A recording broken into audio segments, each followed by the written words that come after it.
in the second day of this training of trainers. We're very excited to have you here. We're very excited to work with you, with UCLG ASPAC team. And just to remind you, please have your cameras on because we are becoming a training family, so we want to see each other. The second thing is that this is a training of trainers and we have to keep it in mind.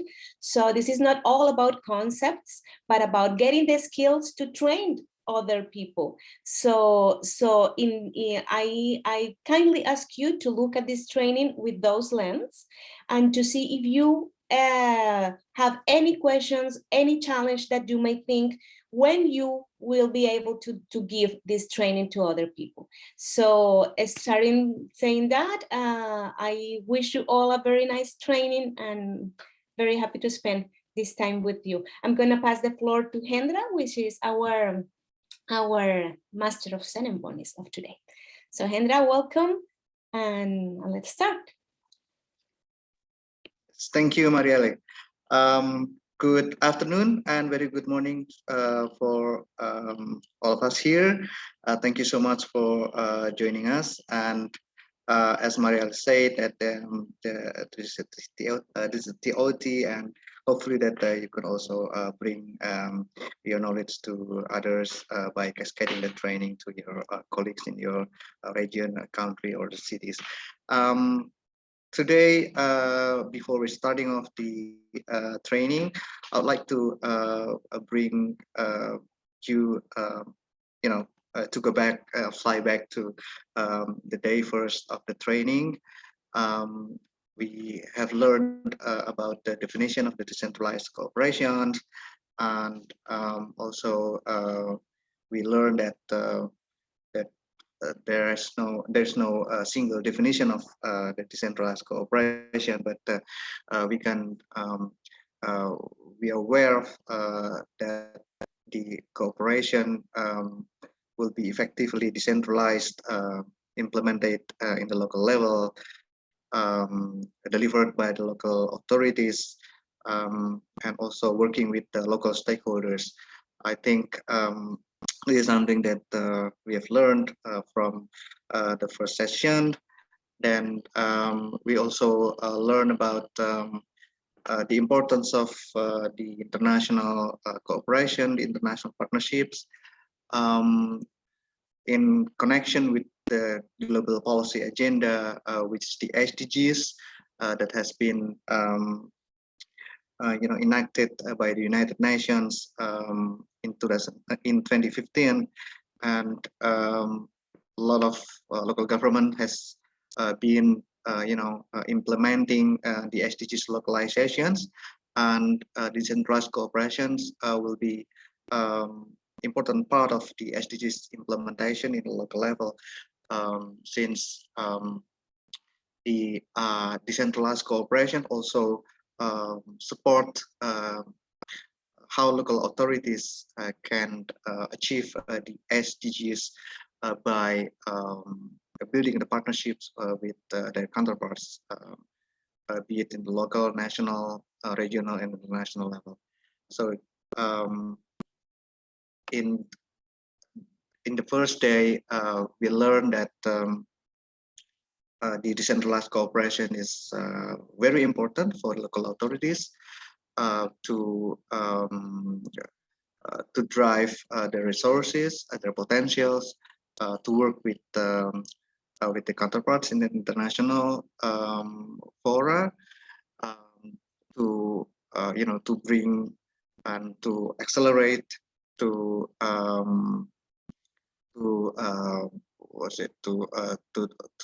promote and to drive to SDGs attainment. So that's where the decentralized cooperation lies on the SDGs or the global policy agenda. That's the importance of the decentralized cooperation. And also we did some exercises through mural.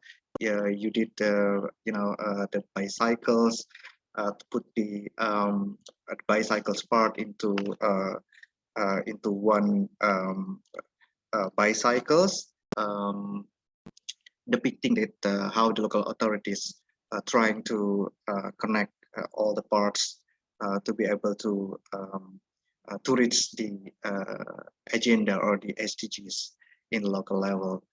And we also learn about how the the decentralized cooperation is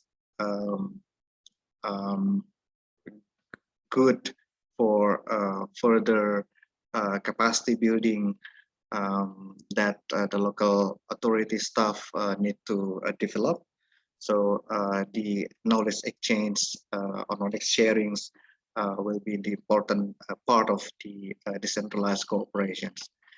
And for the day 2 or today, we will learn the decentralized cooperation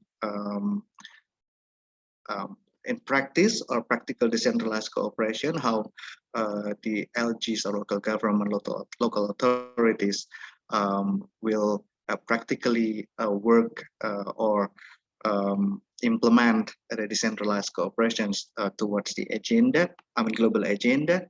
Then also how we will learn how the local governments mobilize the multi-stakeholders partners or multi-stakeholders resources to work toward the SDGs attainment. So this is how to acknowledge the SDGs 17 on partnership is very important for local governments to to know more of the multi stakeholders partnerships initiative. Then today we will also learn how the LGs design a decentralized cooperation in line with the SDGs, how to mobilize the resource, how to mobilize the partners, how to mobilize the internal local authorities to work together to achieve the SDGs. That's, I think, the important topics that we will learn today. And hopefully you are also taking active participations in the exercises, or maybe if you have some questions, please do not hesitate to raise that during the presentation as well. So without further ado, because we have been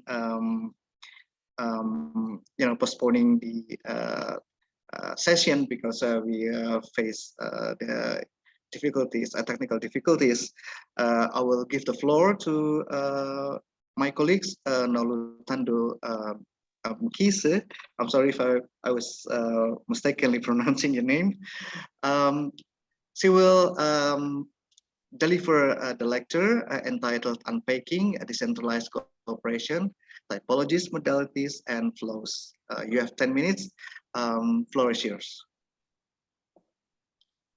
Oh, I'm sorry. Before we listen to the lecturing, we will do the quiz, chapter 3. I'm sorry. I just. No, it's okay, Hendra. We'll start with the Okay, we'll start with the lecturing. Okay, yes. Thank you, Maria. All right. So, Miss Nolutanda, the floor is yours. You have 10 minutes. Okay. Thank you very much, Hendra. And a very good morning, good afternoon to everyone. So welcome to day 2.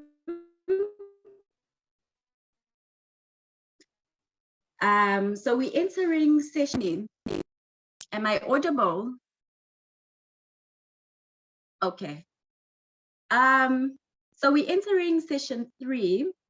It's in line with chapter 3. So it talks about how decentralized cooperation works in practice. So before I resume, I would like to emphasize to everyone not to be overwhelmed by the wording. As practitioners in the field, you might not have necessarily been exposed to some of the concepts and terminologies, and that's okay. but it's very useful to have an understanding from this point onwards. So I think we'll start. Can you change the slide, please, Marielle? Okay, so over time, it's important to appreciate that the nature and form of decentralized cooperation has changed. And previously, it's been centered around the transfer of aid from the north to the south through vertical partnership. And essentially today, it involves a complex variety of horizontal partnerships reflected in Agenda 2030's principle of universality. So today, more recognition is given to, partners that have less capacitated context and limited resources. So the table that we can see on our screens, it essentially summarizes the types of cooperation, which are three, namely direct cooperation, indirect and delegated cooperation, as well as development education and awareness raising. It also lists the related modalities and the significant flows and applicable methodologies.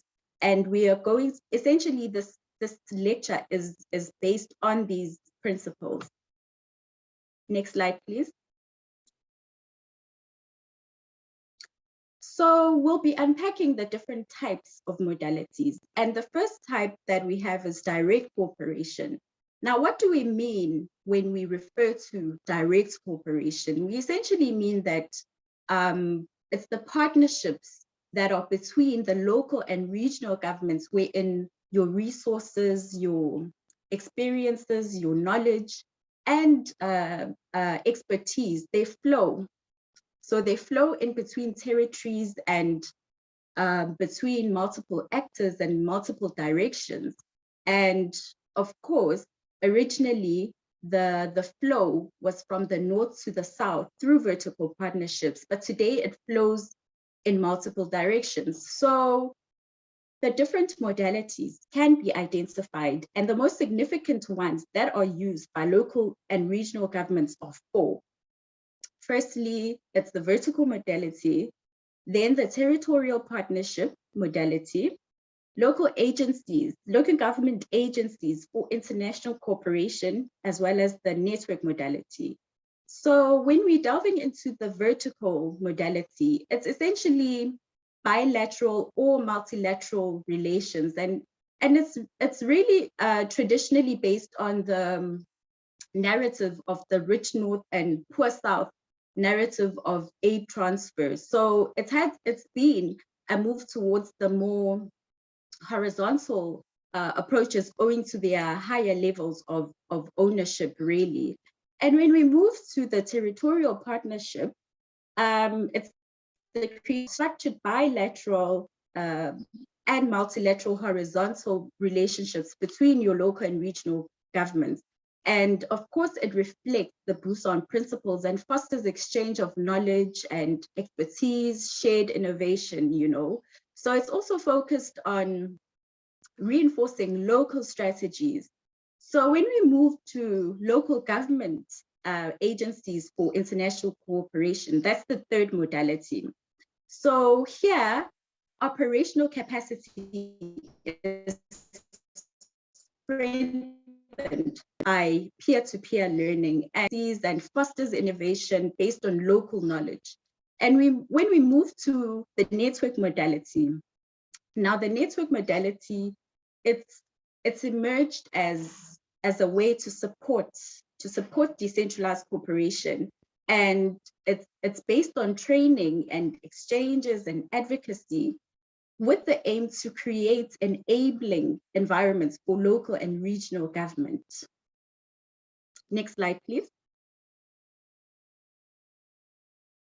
Okay, so now we're at indirect cooperation. So this is the second type of decentralized cooperation. So here, it's essentially local and regional governments encouraging actions and development cooperation for other actors. It's structured around geographic and thematic priorities and involves co-financing schemes. So the modality that is related here, it's basically identified by local and regional governments providing supports to NGOs through calls for proposals. You can identify it by seeing its local associative fabric, and it's represented by NGOs, and it's committed, mobilized, and strengthened, contributing to the development of greater social cohesion at the local level. So you may find that some local and regional governments, especially large cities, okay, and also federal countries, they also use what's called delegated cooperation. Now, delegated cooperation, it's bilateral agreements that are managed by third actors or with organizations or agencies such as the United Nations. Next slide, please.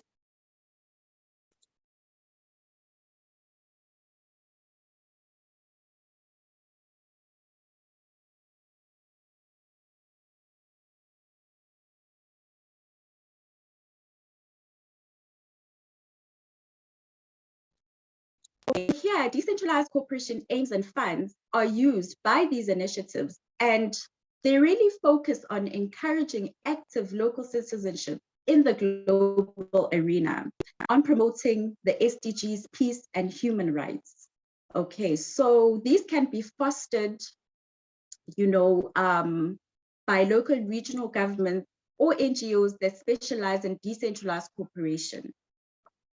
They can also be used as an umbrella to, for scholarship programs that finance the visits of students and academics from the partner countries. So it's essentially based on that, on the scholarship programs and education and awareness training, academia, and all of that.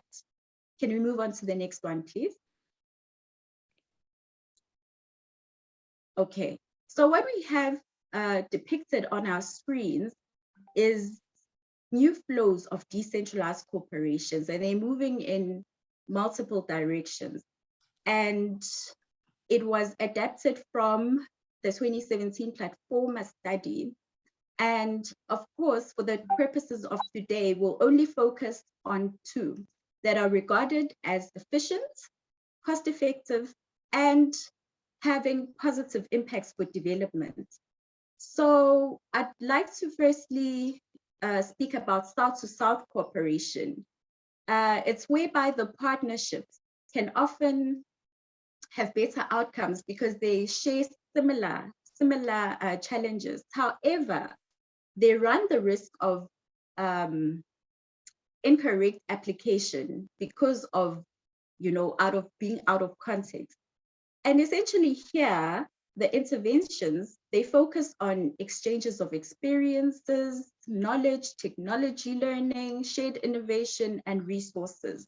So here, it also involves establishing mechanisms for improved political dialogue and advocacy. And the focus really is on strengthening institutional capacity.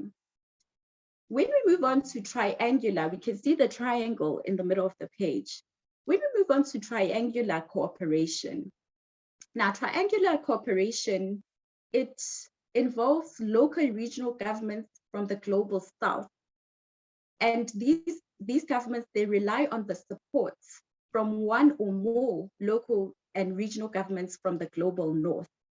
So here, the peers from the south, they collaborate and work together, in the form of technical skills, while the partner in the north, they come with experiences and knowledge management and so forth. Can you stop the slide, please? Okay, and here we have a slide that details how to start. So it tells us the methodologies and ways to engage in decentralized cooperation to promote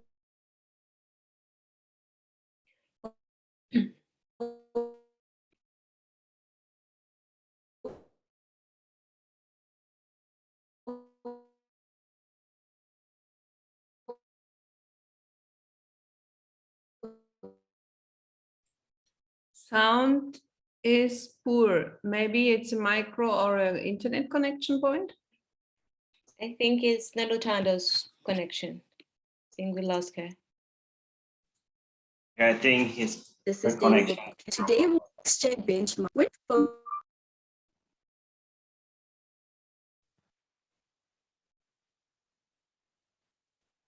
Nalutando, we're losing your connection. Can you hear us? Yes, can you see me? Yes, now we can't, but we were losing you. Sorry about that. Okay.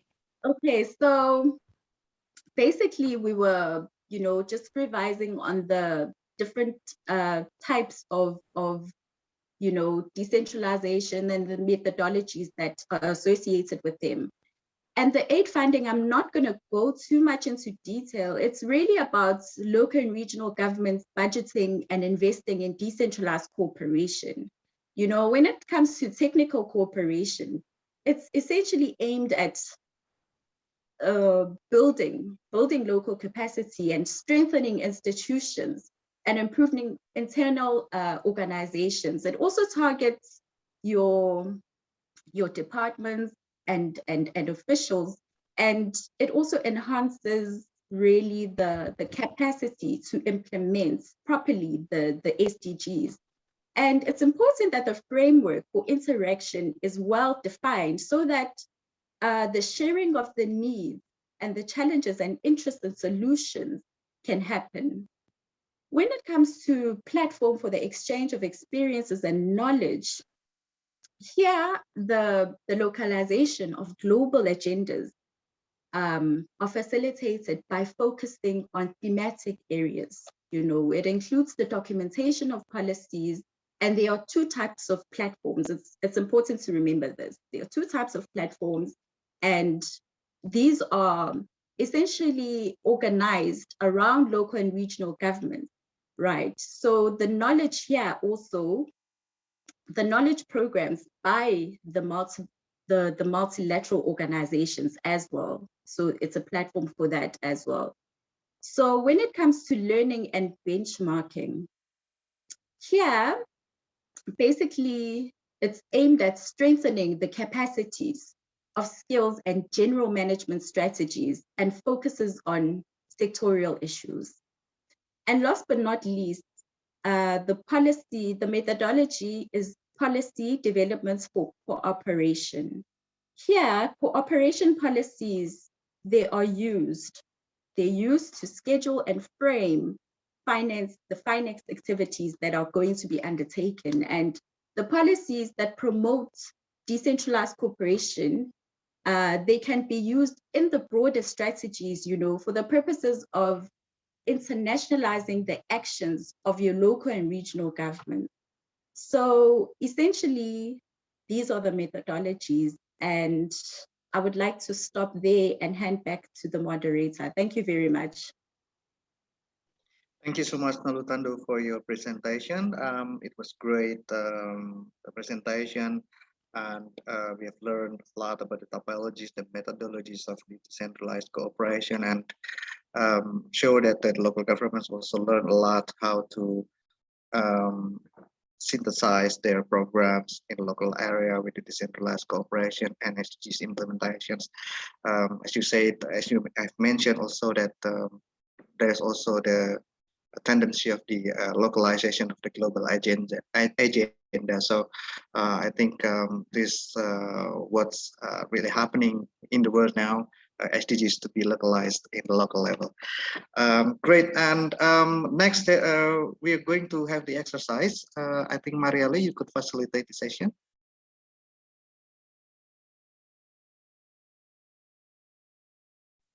Okay, so now we have a little quiz here. We ask you to read chapter 3 and chapter 4, and so you can go to Mentimeter, to menti.com, and use the code 97091551. One of my colleagues will put it again also in the chat.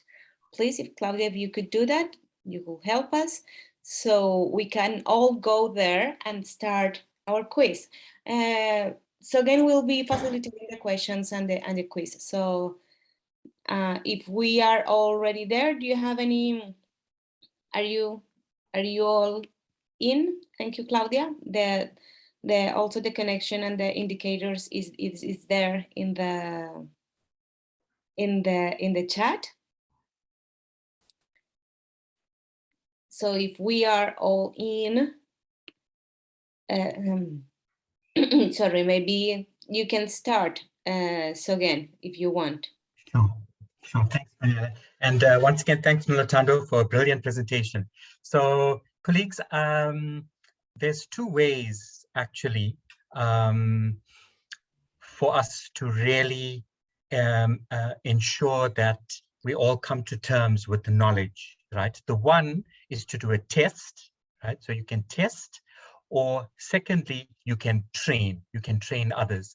And Mariela has reminded all of us that this session is the training of trainers. So in order to test the knowledge around chapter 3, we've designed a little quiz. So I'm just checking, I'm sure everyone is in already into menti.com. They've typed in the code, and I'm going to do it step by step. So we're going to start firstly with question 1, if that's okay. I hope others have not scooted ahead. So we're starting off with the first question, right? The first question is that the city of Nantes in France reached out to the Madagascan city of Antananarivo, providing much needed financial aid after severe flooding. Okay, so there was flooding in a Madagascan city, and Nantes reached out to them. This modality of direct cooperation is best described as 1, local government agencies for international cooperation, or is it 2, a territorial partnership modality, or 3, a vertical modality, or is it 4, network modality? So if we can just start with that question and start looking at the results for that question. Okay, so if we see it on the screen again, we can just put up the results for question 1 of 5.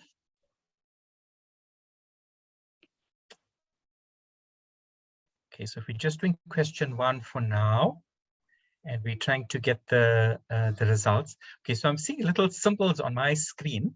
I'm not sure whether that's correct, because it should be giving us the answers there. So I'm not sure if I'm reading this. I think there's a problem in the Menti. I don't know if others experience they can easily answer. Yeah, me too. There's no multiple choice for that question. Filling in 1, 3, or so maybe we can just show that again and see if the results are coming up correctly.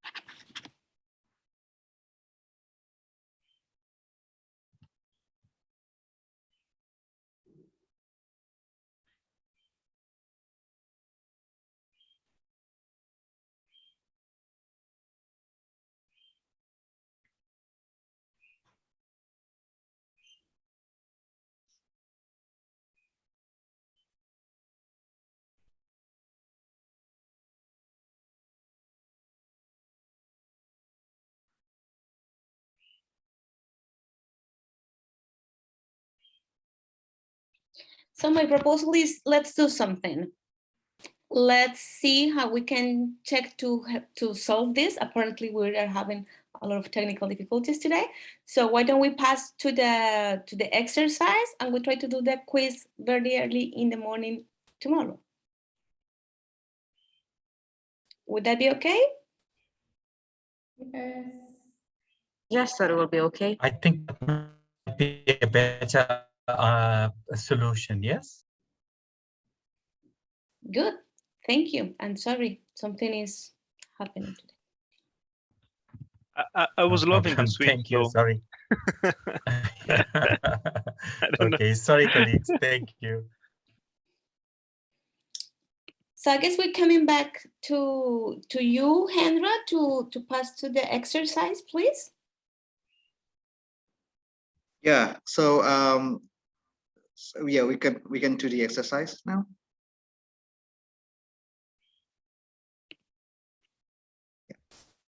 So Hendra, I think we need to explain the exercise first before we go to the exercise. And yes, I'm sorry. I'm Randy here for all of those that doesn't know me from previous exercise. My name is Randy. I'm from UCLG ASPAC. I'm the friend of Hendra and many other colleagues here from UCLG Learning Work Secretariat also.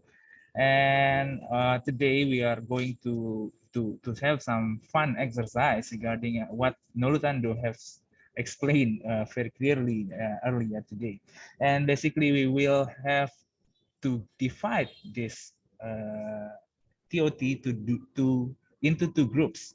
The first one we will learn more about the decentralized cooperations between Jakarta and Berlin, and also the second group will discuss regarding the cooperation, sister city cooperation between Surabaya and Kitakyushu. And I don't know. For now, we will be discussing which kind of cooperations that these cities have in their respective decentralized cooperations, and also what kind of modality, what kind of cooperation that they have, and etc. etc. So basically, after this, I think our colleagues here will divide us into two groups. And yes, please.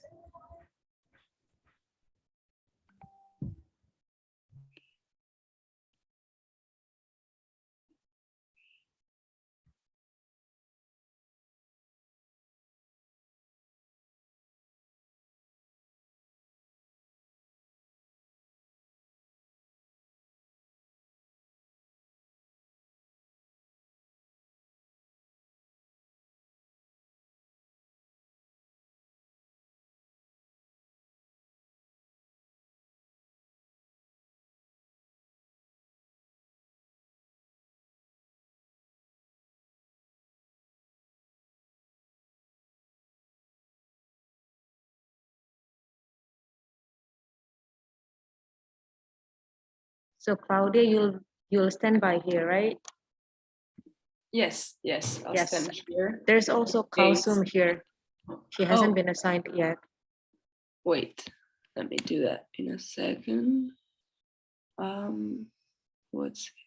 Yeah, he's been assigned, but he hasn't accepted the invitation yet. All right. So for me, should I go to the room 1 or room 2? What do you want? I can assign you to. Oh, I'll just click join because I'm the host. Or should I just assign you as the host so that you have full control of the Zoom room? No, because Maria Alejandra, she's telling me to join group 2, so you better stay here just in case. Yes. Okay. That's better. Mm-hmm. Okay. Okay, I'll just stay here. If Kalsum appears, you tell him to go to his assigned room. Okay. Sure. Okay, thank you. See you in a moment. Yes, bye.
Thank you so much. The same for me, Francine. So nice Yeah. to have you here. Thank you, Sarah. No, I'm also glad that in one way and another we continue connected and are working in the learning model. So that's very nice. Wonderful. You must know Francine has been supporting from another UN agency several modules. So she's a real expert. Great you are here. Yeah, no, thank you. And It's Nandini, sorry. Sorry? No, and No, go Dini ahead. just commented that you look like one of the cast of Morning News, Francine. Oh, wow. Yeah. Okay. Yeah. That's good to hear, especially with my morning face from Brussels. It's too dark here, actually. We still even got the light yet. That's it. That's it. Must be. Yeah, no, we started the set days already. It started to be clear at 8:30, and at 4 there's no light anymore. So we are in that period. Yeah, that's why we are great to see you here so early in the morning, Francine. And yes, we will get back to you if that's okay. So we will have our to have our reporting session from breakout rooms. So we have in the group 1 and group 2 have discussed regarding our type of of cooperations between cities.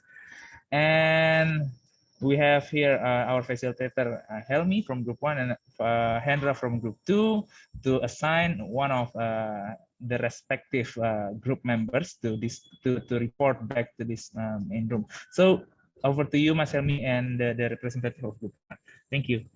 Yeah, thank you, Randy. I hope it's clear. And yeah, for the group 1, there was a discussion on the cooperation between Jakarta and Berlin. Both are the capital city. So we know that the cooperation is very good, very strong, and from the presentation uh, presented by Miss Andini. So now I would like to ask Nigat to present to sum up the discussion result. Over to you, Nigat.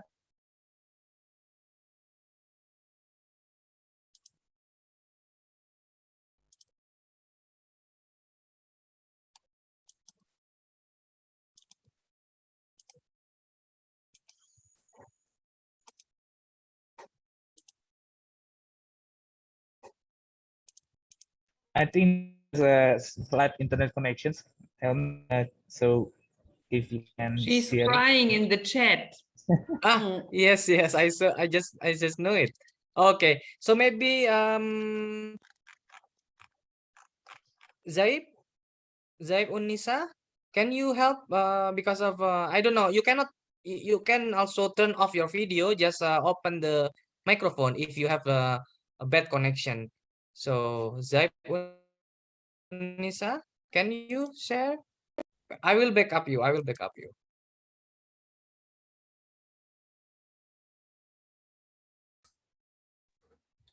Hello. Yes, we can hear you. Zibunisa is here. Yes, offer to you, please. Sorry, actually, my internet connection is not stable. That's why I could not listen properly. That's why, can you please explain what I have to do? Okay, just have you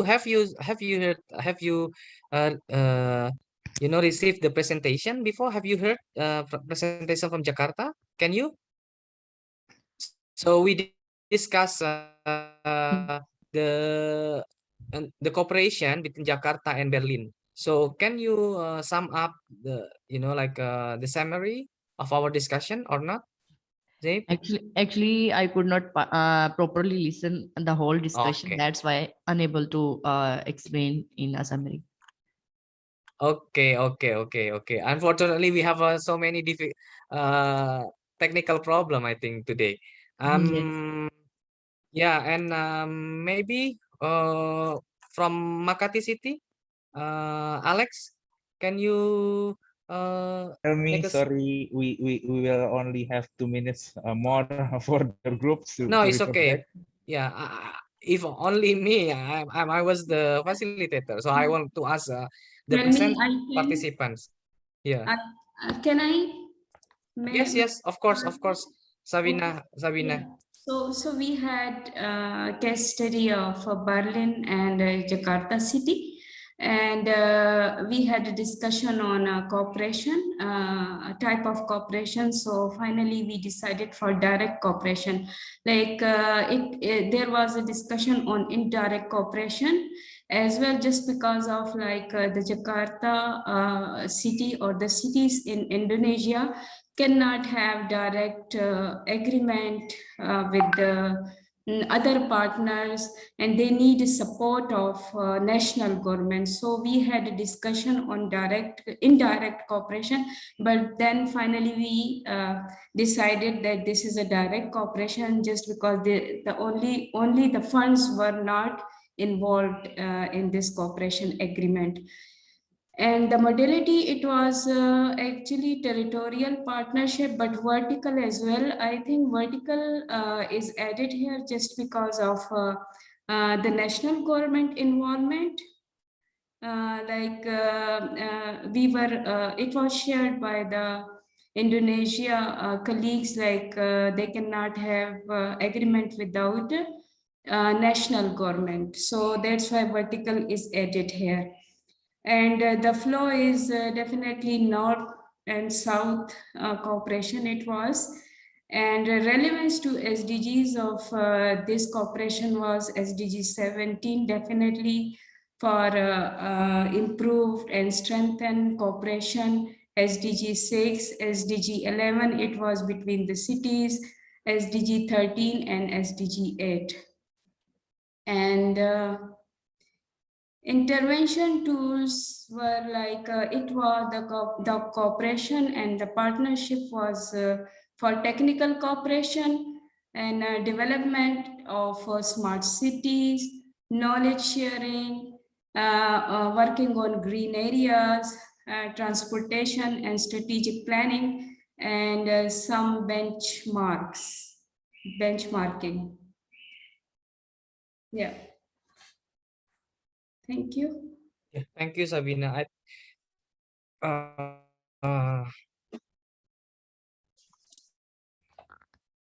you very much, Sabina and Helmi and Zaid and also Nigat from Group 1.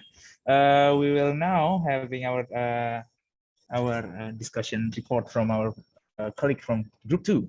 And do you have any idea from who's from Group 2 who will be our representative?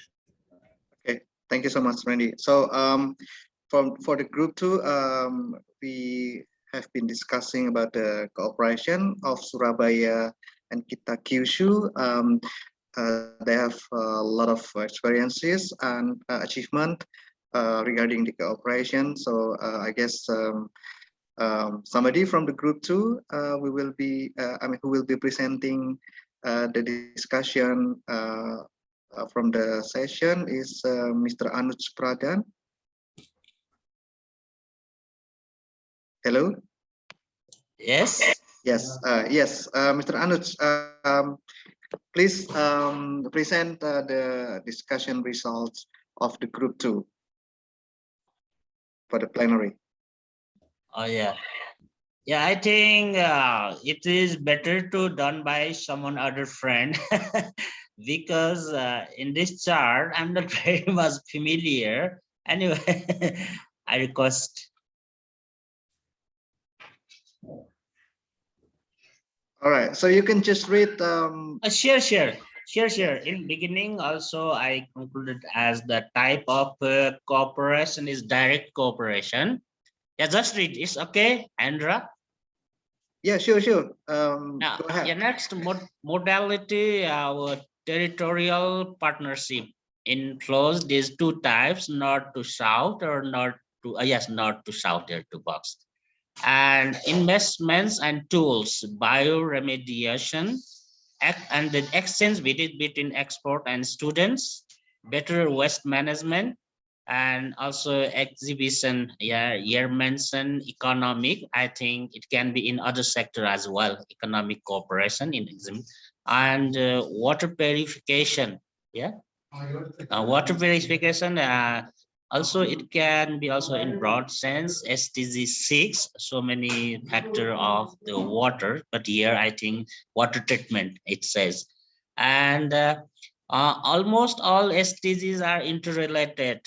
Almost 17, but here more relevance is 4, 8, 11, 12, 6, and 17 within the education, decent work, cities, water, etc. 17 is our. Thank you very much. Thank you so much, Anuj, for your presentation representing the group 2. So that's all the results of the discussion of the group 2, Randy. So back to you if you have some questions or participants have questions, please do. Yes, thank you very much, Hendra and Anuj from Group 2. Yes, it's very clear so that we know that we have two examples of the decentralized cooperations between cities. The first one is done in Jakarta and Berlin, and the second one is Surabaya and Kyushu.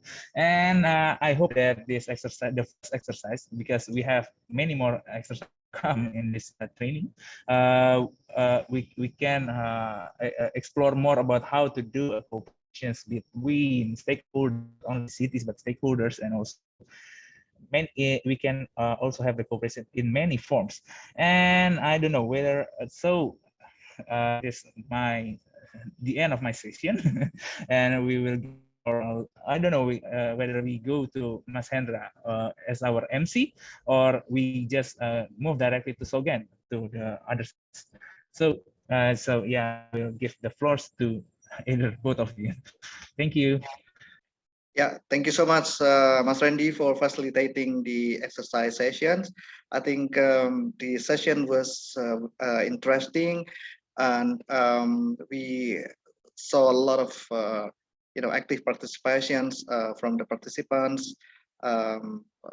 Playing in the mural and discussing the points of the partnerships of the Jakarta, Berlin, and Surabaya Kita Kyushu. A lot of experiences that has been obtained from the partnerships. Hopefully that it will be also could be the good example for other local governments to also implement the partnerships with other cities in the region. Thank you so much once again. Excellent facilitation, Mas Wendy. So we are now going for the next session. Should be the session 4, entitled "Who are we working with?"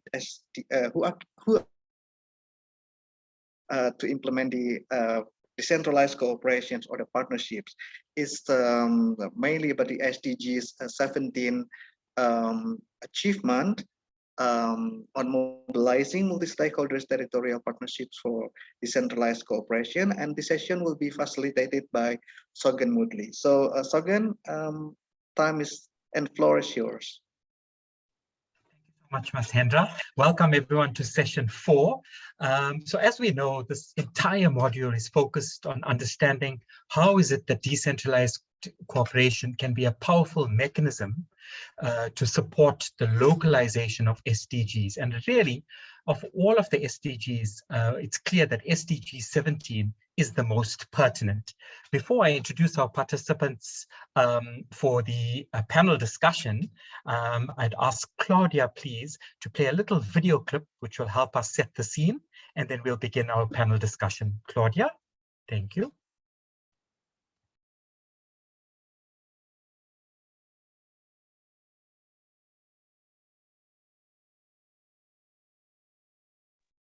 Not sure if the volume is up.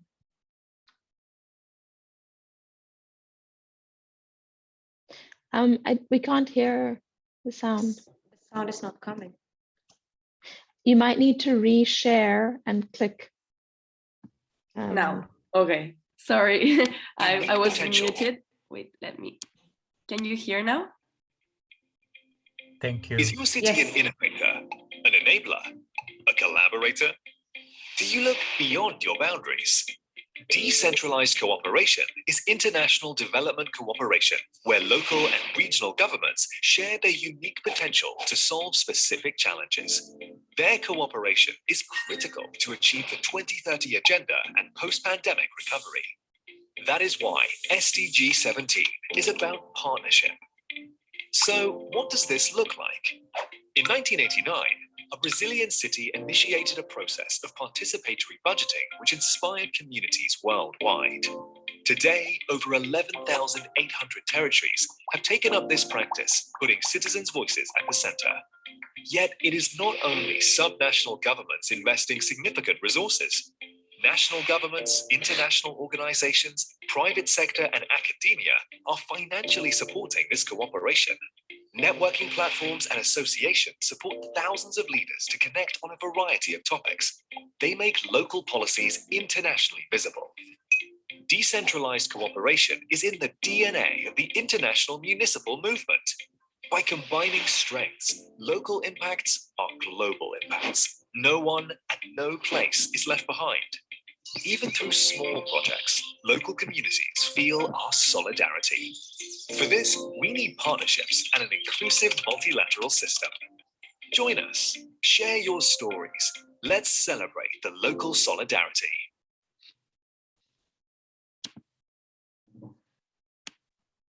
Thank you, Claudia. That video is really excellent. It's pulled together so nicely and it's succinct and it encapsulates everything. So colleagues, we are really, really fortunate today to have three panelists who will help share their insights. They're Francine Melchiorre, not sure if I'm pronouncing that right. She's from UN Habitat, woke up very early this morning. It's still dark over there right now. So welcome to her. We have our own, very own Sarah Huflich, our learning director from UCLG. And we have Aldi Mohammed Alizar, who's the coordinator of the International Association for Public Participation, IAPP. That's the Indonesia chapter. So as this is a training of trainers, you'll notice it's a panel discussion. So we want to not just have PowerPoint, we want to have varied inputs from experts. And we want to start off as a moderator, just with an opening question for all participants, just to give us a 2-minute, some of their opening thoughts. And the question is this: from your own perspective, what do you think that makes SDG 17 powerful in helping mobilize sharing knowledge and expertise and technologies and financial resources to really support the achievement of agenda of the SDG in our local and regional governments? So if we can get a quick response first from Francine. Thank you. Thank you very much, Sorgen. So first, let me just thank the organizers, our colleagues from UCLG Learning and UCLG ASPAC, for inviting UN Habitat to be here today. It's really a pleasure. That I know we don't have much time, so I will go back to your question and tell you why do I think the SDG 17 is so important. So only to start, it is the SDG 17 that promotes this strong commitment to global partnership and cooperation. If we think the economic, social, and environmental crisis that we are facing today highlights even more the importance for us to work together to address common challenges, supporting health system, building strong institutions, facing the threats of climate change. They are all linked, and therefore they also must be addressed in an integrated, inclusive, and coordinated manner. So for me, we will only be able to overcome this crisis if we work together, not only governments, but civil society, scientists, academia, private sector, and most important, us. So I feel like that the SDG is there really to guide us on how to renew and strengthen our engagement to achieve sustainable development, having the 2030 agenda as the framework to build back better. So to finalize, I would like to highlight just some of the added values promoted by the SDG 17, which I think it helps to show really its power. So first, we can mobilize both existing and additional resources.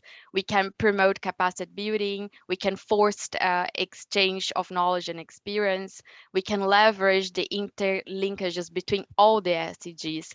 And I also identify together what are the gaps and the emerging issues for achieving sustainable development while leaving no one behind. So in a sum up, the SDG 17 can really inspire concrete actions and create partnerships to achieve the 2030 agenda. Thank you so much. Brilliant, clear, concise, to the point, seeing it as the glue, pulling everything together, and really being powerful at this point in terms of facing our global challenges. Thank you. Sarah, from your perspective, what do you think SDG is so powerful at this point in human history?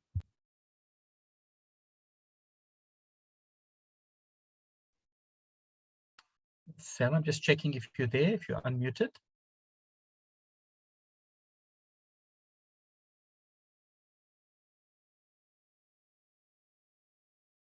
You are muted. Do you hear me? Now we do. Thank you. Oh, sorry. Our technical day.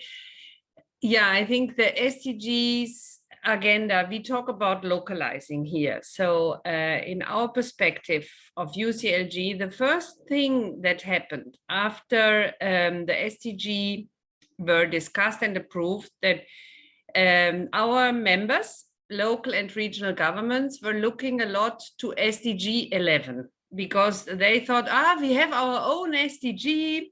Maybe in Asia it was similar. We have an SDG that speaks to city, that speaks on urban development, that speaks on our problems. And of course, when we look at all the SDGs, and this is also one of our stories in UCLG, we can tell we have been identifying that actually all the SDGs have this local government component. So this is one important message we should not forget, that localizing is about all the SDGs, and that any SDG we look at has one or a target or an objective for local government. So even, for example, 5 years ago, who would have thought that looking to the oceans is so relevant for local governments? Today, it's a big discussion about waste, about water cycles, and the oceans all of a sudden is on the desk of any local government. So this, I think, is important to recognize in our evolution of the localization itself. Of course, the SDG 17 in the beginning was there as an SDG. Partnership is important, but if we look where are we now with localization, we have identified all this relevance of the SDG to local governments, but now we are in an implementation phase. So this is called the decade of implementation, and the urgency of UN to implement. And for implementation, the SDG 17 is the most important, because the SDG 17 is not only looking on targets to impact on territory, but mainly on that nobody can do this alone. And this is a new way of management. This is a new way of governance, because if nobody can do it alone, this means national government recognize we cannot do an impact and sustainable development without local governments. But local governments also recognize we can't do inclusion without community leaders. We can't do economic development without small and large enterprises. So this means this is a completely opening up of stakeholders. And of course, when we look at cooperation between others is embedded in SDG 17, because SDG 17 is about cooperation. It is about cooperation with local actors, with local stakeholders, but it's also about cooperation with international stakeholders. And the point here on the SDG 17, which is a little bit different to SDG 16, which is about governance and peace and proper work and transparency, this goal 17 is an opening up. So it is about inspiring and engage others. And of course, there the local government, as you all know, has a big power. So if we look back, what we learned from Berlin and Jakarta, that this cooperation is a direct cooperation, vertical cooperation, but of course, from there, the future is engaging more stakeholders, engaging more departments, engaging more topics. And this is the power of the SDG 17, as Francine just said. Brilliant. Thank you, Sarah. So in a word for you, it's about inspiring and engaging others for implementation through partnerships. That's brilliant. Thank you. So I also want to welcome Aldi Muhammad Aliza, our coordinator from IAPP, to perhaps share his thoughts on what makes SDG 17 powerful. Sir?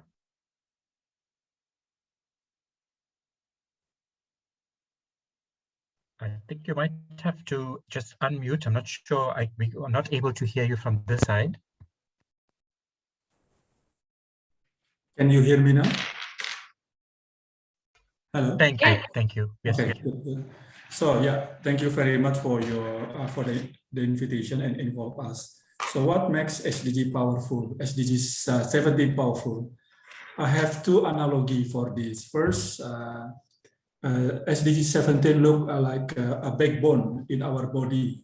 So without a backbone, we cannot having communication between our hand and our brain, because that's the backbone useful. All the nerves and all the everything are there, and it will send a message to our brain and then vice versa. So if our backbone is okay, then it means that we are healthy. If not, I think we have to go to chiropractic to make our backbone better. Yeah. So, and backbone is a powerful, provide a significant contribution to our life, and that's also as SDG 17. My second analogy is why SDG 17 is powerful, because the ambition of the SDGs itself for 2013.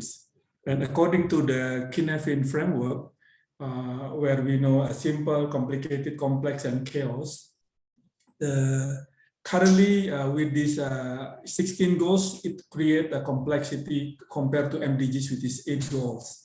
And then currently adding, say, like a technology disruption and also pandemic disruptions, it creates a complexity all over the world. And you know, pandemic is something new for everybody. This is a century issues, challenging. So SDG 17 provide a room or space for everybody to collaborate, not only to cooperate, yeah, but co-create, co-define, co-impact of all whatever our opportunity, our challenge, our weak and strength, to impact more to the world. That's why 17 is so important.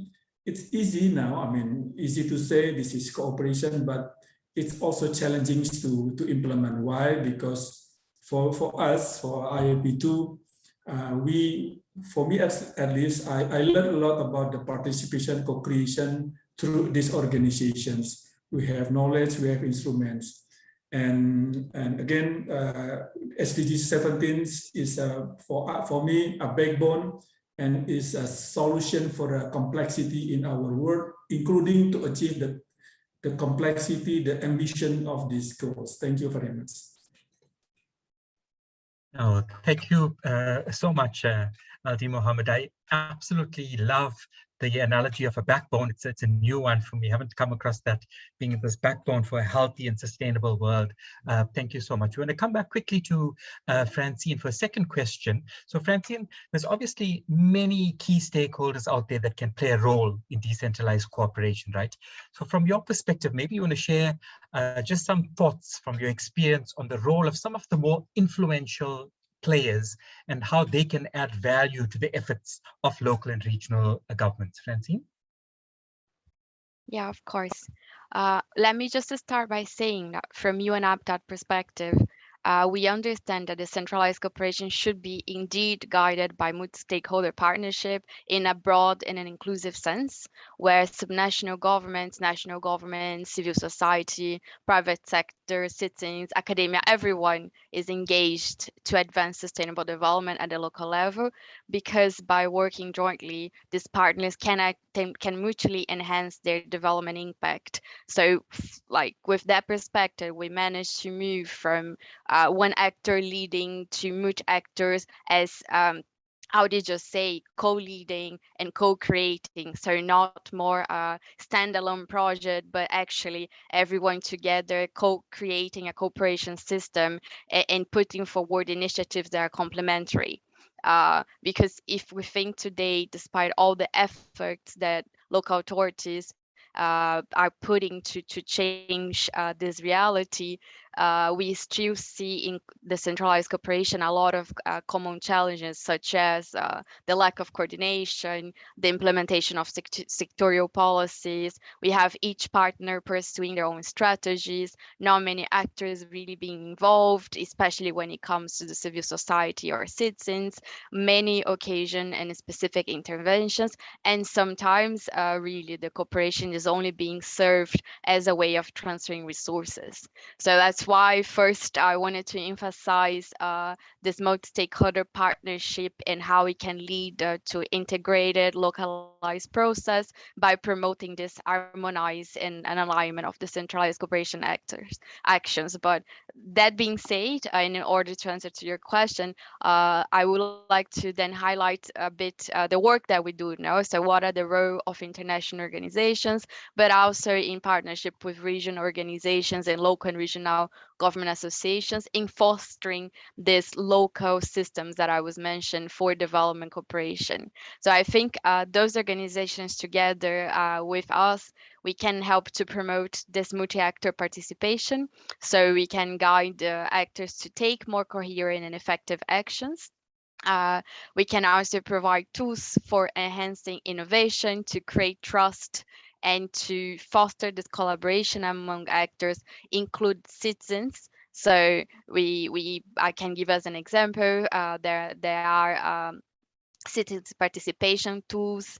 We saw the example of Porto Alegre from the video, but there are other open resources, softwares that our organizations are putting together to facilitate the work of local and regional governments. We can also, the one that we're doing together today, we help to create networks space for enhanced coordination, to put forward capacity building activities and really facilitate the sharing of experiences among different actors. And finally, is also important the space that we have to bring the voice of local actors and their concerns to fit global debates, and vice versa. So I think if I look at it in also an aspirational way, I also believe that we play a big role in decentralized cooperation by also being one active actor in cooperation that helps to coordinate and support the implementation of the 2030 agenda. So all that being said, I would like just to sum up and go back to why I believe that multi-stakeholder partnership can bring decentralized cooperation a broader and deeper meaning to pursue sustainable development, because it can really promote this sense of a shared responsibility. Partnerships, they can take an inclusive approach. They can allow greater and better coherence, coordination, and collaboration between actors. We set a common reference framework to better articulate and guide cooperation that is close not only to local actors and the territories, but also close to the people. And I hope, and that's how we hope from UN Habitat and also from the UN system, that we are supporting local and regional governments and the efforts to cooperate and achieve the 2030 agenda. Thank you. Brilliant. Thank you so much, Francine, for clearly articulating the multi-level roles played by agencies. Thank you very, very much. We want to move quickly to the third question, which is back to Sarah. So Sarah, just working at UCLG at the World Secretariat for many years, supporting so many of LRGs internationally, you've obviously come across many LRGs that have been playing a much more proactive role in actively partnering with the other stakeholders. So in reflecting on some of these LRGs, maybe just share with us about the role that such cities have been playing. So in other words, what is it in real terms that cities and regions themselves can and should be doing to enable SDG 17 local collaboration? Sarah? Yeah, thank you very much. I think first is for local and regional government to be very clear on the position they hold in this overall context. Now, the SDG is a goal, of course, that needs to allow different perspectives, because as it is about many stakeholders coming together, so it's like we are in a family table. We all want to cook a good food, but we all bring different expertise. We bring different assets. We bring different spices, and of course we need to feed a group and not to fight against recipes. So this is, of course, first to understand where we are. Of course, local government, maybe if we take this idea of kitchen, they would probably bring people together and host maybe the group. So of course there is an expectation. The community comes to the local government because they want a service, they want an access, they want government. So this is an expectation the local government has to be conscious about. An NGO will want maybe funding or a concept to be accepted. They want context. This is an expectation local government has to face. National government want their white paper or their strategy to be implemented, and they want the local government to work as a national government. So they want the local government maybe to implement programs. And of course, private sector the same. They want to have a clear framework. They say we can achieve more, but you need to be more flexible in regulations, or we need a support, we need tax policies. So there are a lot of expectations. And so the first part local government has to do is to map carefully the stakeholders, because usually not all stakeholders are the same vocal. So they will not come with the same power, neither with the same energy. And you might know that those who knock the door permanently will in the end be attended. And this, of course, is not possible in a democratic government. We need to make a governance for everybody. So the mapping of stakeholders and a clear idea before entering into negotiation is the first thing local government needs to do. And then, of course, also to be clear, what are the opportunities we talk about? So what are our resources? What are our power structures? Where can we communicate? And do I have the capacity to do all this? Because this is the other point. If we look on cooperation, I think we learn in the project that many times we need to add stuff. We need to add personal capacity and human resources, because they are not able to manage all these expectations. So if we talk about cooperation, there the decentralized cooperation is extremely helpful, because reflecting and mirroring my situation, my starting point, with another government that comes with the same understanding of complexity and of diversity of interests is extremely helpful, that I can be prepared. Because what we can see generally, in particular now with the sustainable development, the role of local government and the need to communicate better, the need to coordinate better requires skills and requires resources. And many do not feel really prepared for this. So the cooperation between local government can be very, very helpful And I think many of you who design and roll out project, and maybe Aldi as well, know much more about this in your countries.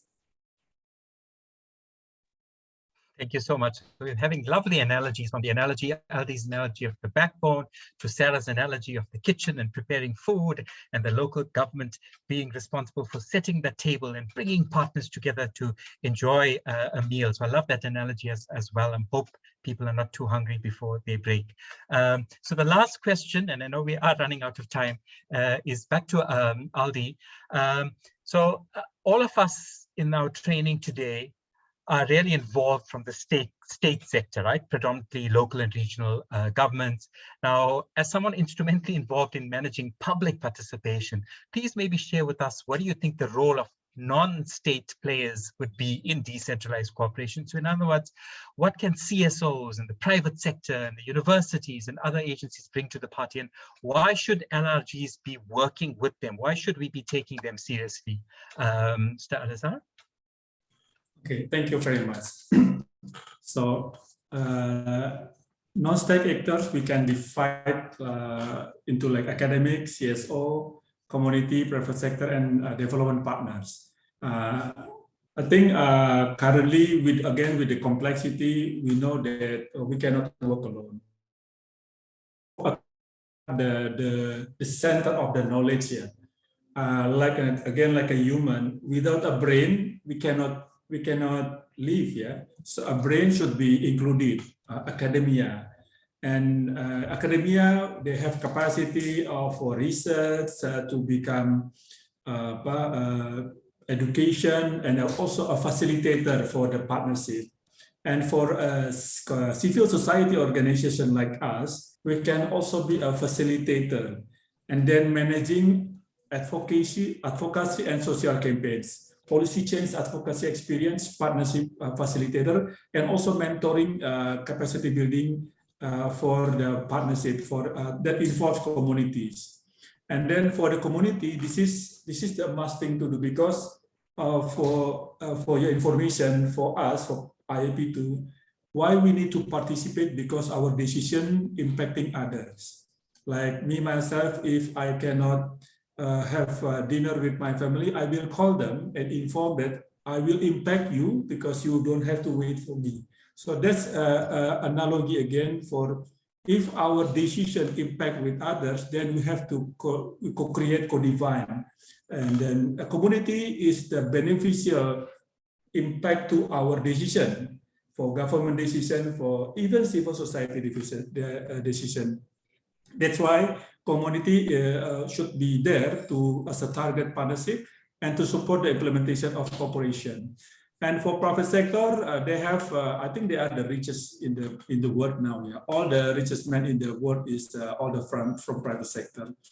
Nowadays, according to my experience, the private sector, including financial institutions, getting understand about the importance of cooperations. So, and they can manage funds through CSR, they can relating cooperation with various parties. They can also link and match policy and applications. And for development partners like UN and others, they can also be a funding support to supplement a private sector, strengthening partnership organization and partnership facilitator. So that's the role of a non-state actor. And in the practice, us in Indonesia, we also cooperate always with UCLG to provide capacity building like now. And then we also with civil society organization for green recovery in Indonesia, who have included one part of 14 civil society to support the national government for a better green recovery. And also we involved with open parliament because our parliament now plan to have a better and good quality of open governance so that's a part of knowledge and also practical things that we do in Indonesia. Thank you very much. Thank you so much. Dear colleagues, I must say this panel discussion has been really vibrant. Our panelists have been on point, and our apologies, it's been a very short session, but it's really, really served its purpose. We are running 15 minutes late, so I'm going to hand back to our moderators just to see how we're going to manage the time. Once again, thank you very much to our panelists. We really appreciate it. Thank you. Thank you so much again for excellent facilitation, and thank you so much for all speakers. There has been very fruitful session, although it's very short, but because we have a very limited time, so then we're going for the 10 minutes break, and we will start again the session in 15. Let's make it 10 minutes. Let's make, yeah, 10 minutes. So it's we're going to see you again on the 15:20 Jakarta time. Yeah, so please do not disconnect. Just turn off your cameras for the break. So, and have a good break. Okay. See you soon. Thank you. It was very inspiring to debate also with Aldi and Francine. Thank you so much. Thank you so much, everybody. Thank you so much. It was also a Nice pleasure for us to be here.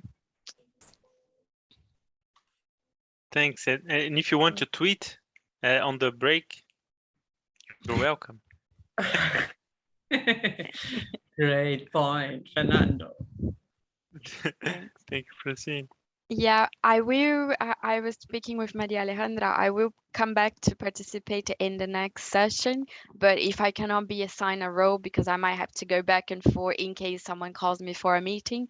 But if I can assist, I can be also in one of the groups, so I would be nice. But then after this, I would really have to leave. So yeah, wonderful. They No, kind it's of- very nice. Please keep connected. The same as Jessie is also already connecting. She will be speaking in the next session. So we welcome this. I mean, this is not the last time you are with us, Francine, in this. So wonderful. hope. Welcome. No, thanks. So I just You go get can also a take- tea, and I come back for the next one. Excellent.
Hello, everyone.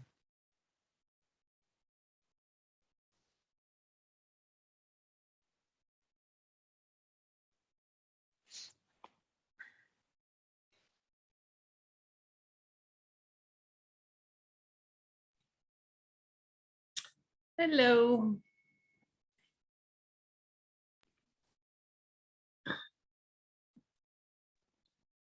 Hey.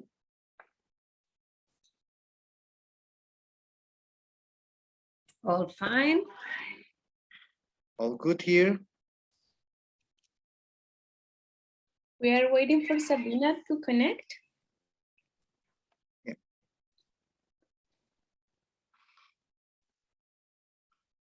So we're going to start in 3 minutes.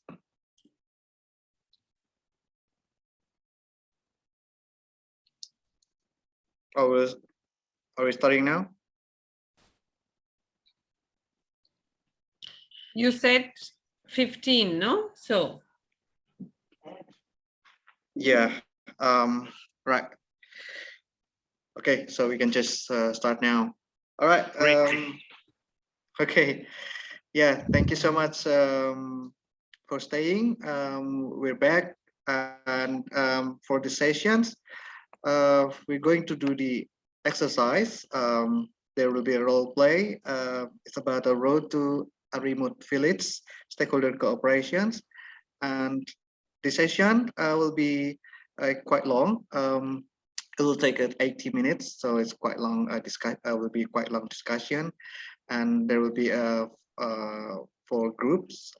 Maybe will be broken out for with 4 groups. Then before we going for the breakout rooms, we'll be hearing some explanations of the exercise and the sessions by Sogen. Maybe Sogen, time floor is yours. I think it will be me. If Sogen, yeah. Sogen don't mind. Fernando, yes. Sure. Okay, Oh, it will be Fernando. Okay, sorry.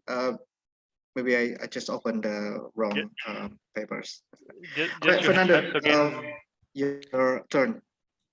Just to let him rest a little bit because he already moderated the last panel. But yes, this, as you said, Henry, you already started to explain. It will be like our first trainer exercise where we consider you as a trainer. So we expect that you already read the instructions before starting to explain, just for curiosity, just to know who have read the instructions before, just for us to see. Just raise your hand, your electronic hand or your physical hand. Okay. So we facilitators, we trainers, we read the instructions, but I don't see you future trainers. I don't see anyone who have read, but okay, there's no problem, because that's the idea of this exercise, for you to read. If you didn't read before, you will read now each one its role. So the idea here is not to use the mural. It's a exercise. It's like a theater, like it's a role play. So we're going to divide in groups, and we will share with you on the chat a link that you can also have all the roles described, and in the end the instructions. There are 5 roles here, and it's a road to a remote village. It's a fictitious village in Asia. It's called Zigza, and we play in every continent, but it's very good to play in Asia. So the idea here is that you are a city that is called Zigza, or one of you is the city that will host a meeting with different stakeholders. So there you have like a government from Latin America, one from Europe, international organization, and an NGO. So each group will have like 5 active participants. The others will see. as a tutor. We'll see how it works to understand how the exercise works. And you are going to have a time first to define who is who will be the ZIGZA, who will be the European, who will be Latin American, who will be international organization, who will be the NGO. And then 5 minutes, and then also for each one to read its role. So you don't need to read everything. You just define before among you. So we expect you to organize yourselves in the groups, and then to decide who is going to be who, and then 5 minutes to read the role that you are assigned, and then you have like more 30 minutes to present yourself according to the role. So and it's very important that you start and you be facilitated by ZIGZA, by the local government, by the host local government, because we already had some experiences that everyone is quiet and the international organization is leading the discussion. And the idea here is to have the discussion led by the host city, like the power of the local and regional government. So we expect ZIGZA can start presenting and then moderating and then leading the discussion. We have also a chart, a table there that can be used to help each one to plan the decentralized cooperation. The idea is to have like a theater about the decentralized cooperation and how it works and how this mobilization of different articulation of different stakeholders can work in reality. So we're gonna practice a little bit. I think that's it. And then we, after these 30 minutes, we have back in plenary, you have to choose a reporter to comment how was the role play. Okay, so totally 80 minutes. Thank you very much. And now we can divide the groups. Good luck, and we will share the instructions on the chat too. Good luck, trainers.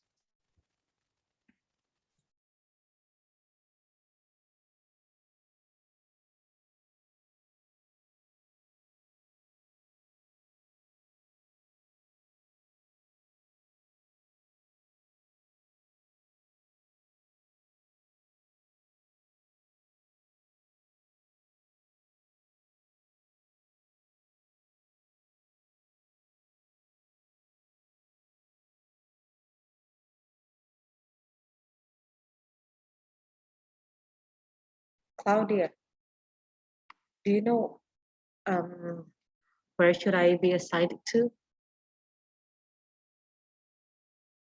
You're still on mute. Sorry. No. What group do you want to go to? Oh, I don't know, just the one that has less people, perhaps. Okay, let me ask Mariale to assign you. I can just join directly. You can just join? Yes, how about just Salawan? You can go to group, I mean, 4. Right. Number 3 or 4, the one you prefer. To have one less participant. Just number 3 then. Okay. Okay. Bye-bye. Bye. See ya.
Halo, Mbak atau Mas yang ada di sana kerjasama luar negeri Semarang. Halo.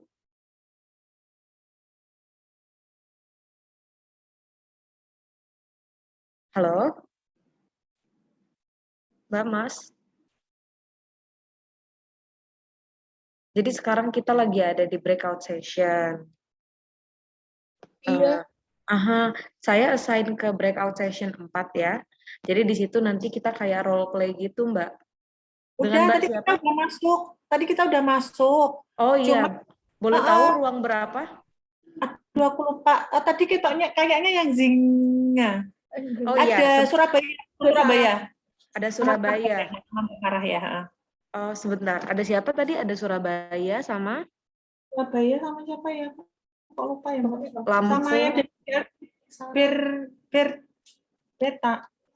Betaria. Betaria betul. Bentar ya, saya cari dulu Betaria di mana. Ya, aku lupa ya. Oh, ada Farah Surabaya ya. Betul. Oh betul, oke. Saya assign ke sana ya. Tadi saya assign-nya berarti ruangan 1 ada Betaria, ada Kurt Karigan, ada Dwi, ya, ada Farah, ada Helmi. Benar ya? Oke, saya assign ke sana ya, Mbak. Ya. Oke, silakan di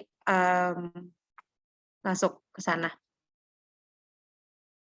Halo, apakah itu Mbak Mira? Hai, Mbak Mira bukan?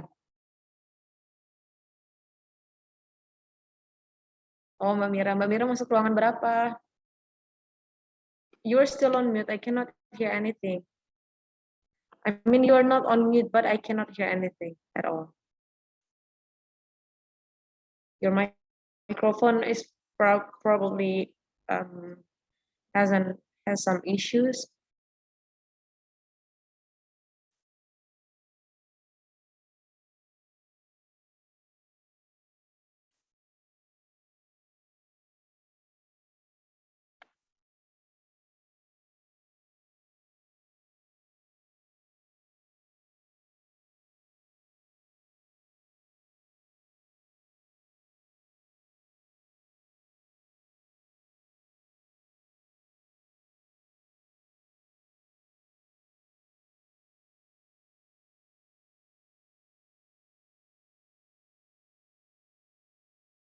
Hello, Kausum. Hi, are you there? Can you hear me?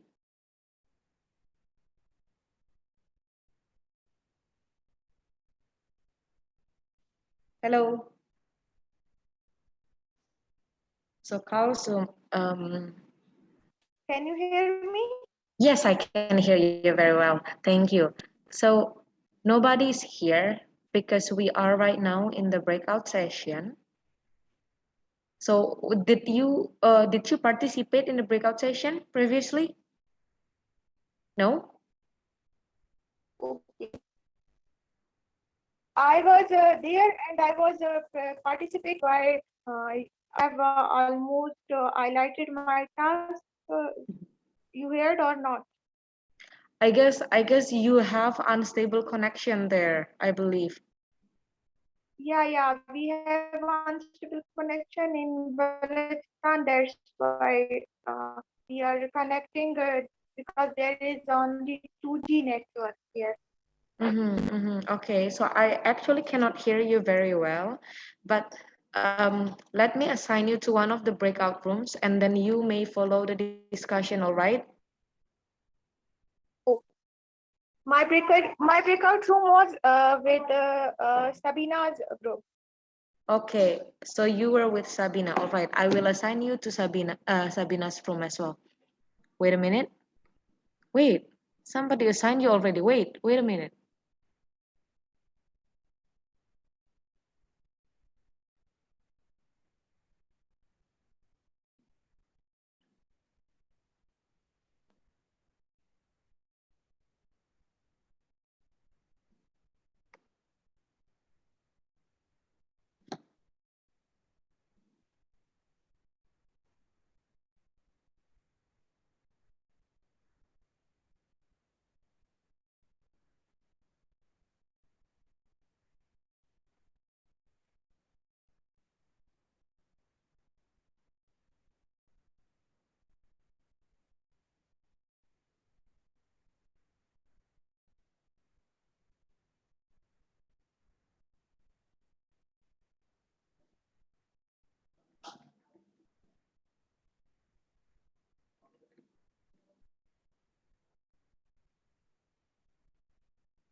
Hello all. I hope that you have a great discussion with your groups, because we are indeed in our group, we have some back and forth negotiations between stakeholders. So I hope that you have a great discussion also in your groups. Randy, you brought us back very fast. We thought we had more time. It's not me. It's not me. It's not me. I'm also brought back It here. was me, but I was sending messages to all of you. So sorry. Maybe We you did not didn't know. read We it. thought we had more time, so we could conclude the agreement in the group. I didn't see the message, sorry, because I took a role. So I was looking at my role. Like an executive action, I think. Yeah.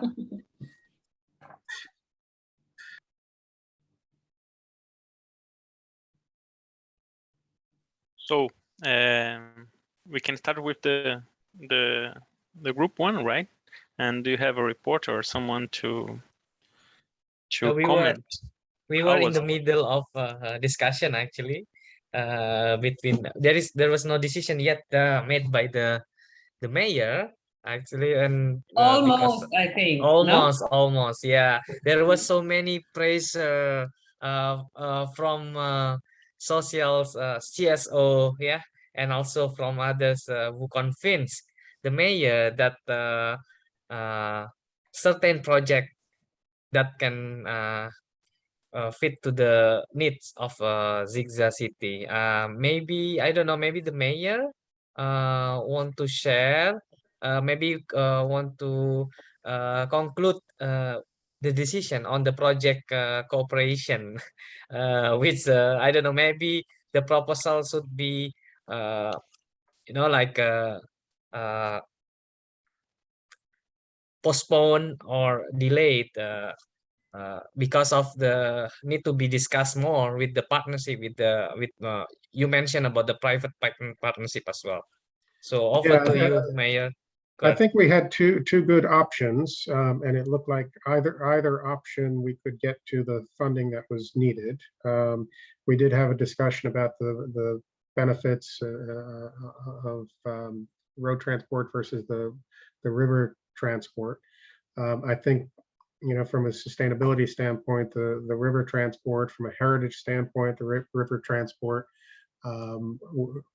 score very high. As a mayor, I would want to follow up before making a final decision in a broader community context, rather than just have one representative of civil society, an international organization, and two outside entities. So I think we would need to bring those two very strong options to a broader community and stakeholder engagement before making a final decision. Great, thank you, Kurt. Thank you.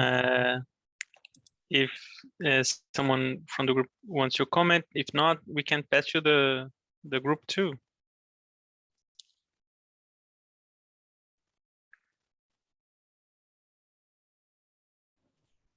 So who is group two, Fernando?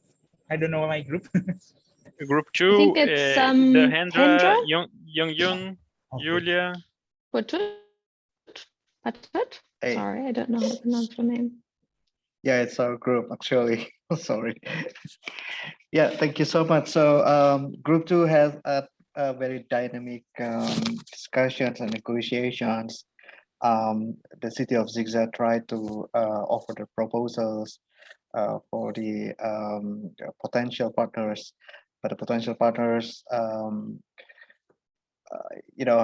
this perspective as well that would be good to Zigza introduce the car sharing instead of building a road, because it's less budget needed, and also save more people, because it could save or could reduce traffic, and also suggest the water transport solution that will save the Zigzag people as well. but I guess Mr. Putut is representative of the Zigzag City could also present your perspective on this after the discussion with the potential partners. Okay, thank you, Pak Hendra. Well, a very dynamic discussion indeed. We had in last 15 minutes. So as a representative of Zigzag City, I'm trying to convince some representative of international organizations about the road project in our city. The problem is actually we have a severe unemployment rate in our city. This is because our cities is landlocked and the access to the nearest cities is around 3 to 4 hours, and we really need this road transport in order to create more economic opportunities for our residents. But of course, the different organizations have developed to different ideas, and also they have delivered their perspective and also interests, because they also representing their interests. I'm trying to consider also not only my own city's interest, but also other international organizations' interests. But actually, we got a very good response from them, and we do appreciate for that. Thank you. That's super, huh? Very well. Great discussion, because Pak Putut is from the cooperation agency of Yogyakarta City. He knows very well to negotiate. Yeah, and well, and I think this game is amazing, and you can also adapt to do this game on the agency even, right? So with your own local officers. If I can add one quick reflection also on our group, Sure. that our group dynamic was probably a little bit different to the next groups, because one of our participants had a lot of technical issues, which meant that one potential role player who had potentially other resources or knowledge and insights to share, which was Latin America, we didn't get those insights, which meant that the conclusions that could be reached were very different to if we had that other role player. So that's a really interesting insight about decentralized cooperation and the value of different stakeholders. Totally. And then we can also see the importance of the participation of more people in the decentralized cooperation, right? If we have like more participants and contributors, it can change a lot the final result. So that's why we always have to try to include new partners, because yeah, this can change a little bit, a lot, the final result. So the group 3 is the group of Randy. I don't know who is going to comment, Randy. Thank you very much, Fernando, and thank you very much from group 1 and group 2. So as you can see that as your group also, we have a great debate and negotiation, back and forth negotiations between the Zigzag governments and also the stakeholders. And we have here Ms. Rana from Zigzag government as our representative, and I will also share the screen if it is possible, because we have some notes regarding this.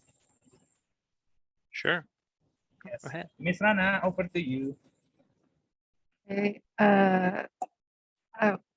I'm going to try to explain what happened. So it was a really hard decision to make, and I wish I had my advisors with me to help me make the decision. So the Zigzag government is actually very concerned with the sustainability aspect of the development. So we had no problem agreeing with the international organization. But at the same time, it was a hard decision to consider the CSO, because we are leaning towards road transportation, and we know it would be spectacular, but the CSO prefer to have the water transportation. And we also didn't reach an agreement with the European government, because although the offer is indeed very interesting, we prefer to utilize the local company to do the infrastructure, to build the infrastructure. And with the Latin America government, we reached an agreement where they can offer us with the innovation in the transport sector, and we can potentially save 10,000 zigzags in the process. I think by the end of the discussion, the government is still leaning towards building road transportation, but definitely need to consult with the other zigzag government, the other people from the zigzag government. Thank you. Thank you, Ms. Rana, and over to you, Fernando. We have this kind of conclusion here. This is amazing. I think that's the first time that we have like a presentation with the results and comments, and well, this is really great. You're going to another level here of this game and presenting these conclusions. Very well done. Thank you for our group, Fernando. They are Thank great. you. If you want to comment on something, no, that's good. I think you done everything. Thank you very much. It's amazing. So for the group 4, we had a lot of problems in on the connections, but still we had a very interesting discussion, discussion about the methodology and the possibilities of this game for future trainings. Mira, if you want to comment our story, please go ahead. Okay, thank you, Fernando. I think this is I just amazed, surprised and amazed with all the groups that led by my colleague here. In here, I just get the role play as a very bad participants because the bad connections, because I already having a problem with the audio connection. But this is like, I don't know, it was surprising to me since I just went into the Mas Hendra is not laughing at me. I started to have a audio problem. I don't know. But then, yeah, I think this is about the things that we have very dynamic output and results of the discussions from the group 1, 2, 3, and 4. And then in the 4, I think from my side, and I hope also my colleague here or other participants in the group 4 also have the same lesson learned, that in the very situation like what we have or what we had, there are always a solution, and I have to make a salute to Fernando, that I also learned, if there is something happen in the group, there is always always solution to fix it. And then rather to have a discussion or a role play, we are just changing the discussion into to comment about the role play. I think this is very interesting. And that is, Fernando, I should thank to you, or we should thank to you, that it is also a lesson learned for us as a trainers, that this situation can be happen in the future. And I had a lot of experiences, as a trainer or facilitator, and then this is really insightful and inspiring. When we are talking about the role play, I think we had a very a problem because of the not only the readiness, but this is also about the challenge about the language barrier, and also about the technical problem. But then when we are talking, switch it into the comment about the role play, and then try to discuss about the output of the role play, I think then the discussion is getting better and better and interesting for us, all of us. And then we still get the points of the very important of the role play. And then hopefully what we get in our groups can be also best lesson learned for us. And Sabina is here also. I think that's all from my side, because all the groups are very good, and I think that's here everyone also get the point of the role play. This is about the very real situation that we are facing. And also put it into the, I mean, collaboration, coordination, partnership is very easy to say, but this is very complicated in the reality, but it is not impossible. This is very possible, and try to put everyone on the table, put in the position and the table, and how to bring the discussion into the fruitful discussions, and just bring all of the interest into the very positive way and dynamic and very harmonic, then at the end we will get the solutions, whatever the solution is. But I mean, the people should very very much believe that all the positive needs will be having the solutions, and put everything, no one left behind. I think it is also one of the crucial point in this game or the role play. I think that's all, Fernando. Thank you. Thank you very much, Mira. It was very interesting indeed, and I think Sogen and Mariale are working with this this new approach for the trainings, right? That we are training trainers, and more important, that discussing the content like deeply that already are on the module. The richness of these meetings that we have here is this, to discuss with you future trainers how to do, how can be adapt, how can be translated to each local reality. And I think this is the richness of this with this training that we are doing here, and this must be continued in the learning forums of of life, you know, that we need to continue working with how can we adapt methodologically, and how can we learn and from each other. In fact, that we in the end we always learn more from you, and from all the participants that also you will see that you will learn a lot from different realities, so, and different possibilities of learning. So thank you a lot, Mira, and thank for the group. And I think that's it. If we don't have any more other comment, and I don't think I don't see any hands raised here, we can pass through Sogen to the next discussion. Sogen, you have the floor. Thank you very much. Thank you so much, Fernando, and thanks everyone. I'm just checking with Mariale again whether, I know we're 10 minutes late. Do we have a few minutes just to have the short debate?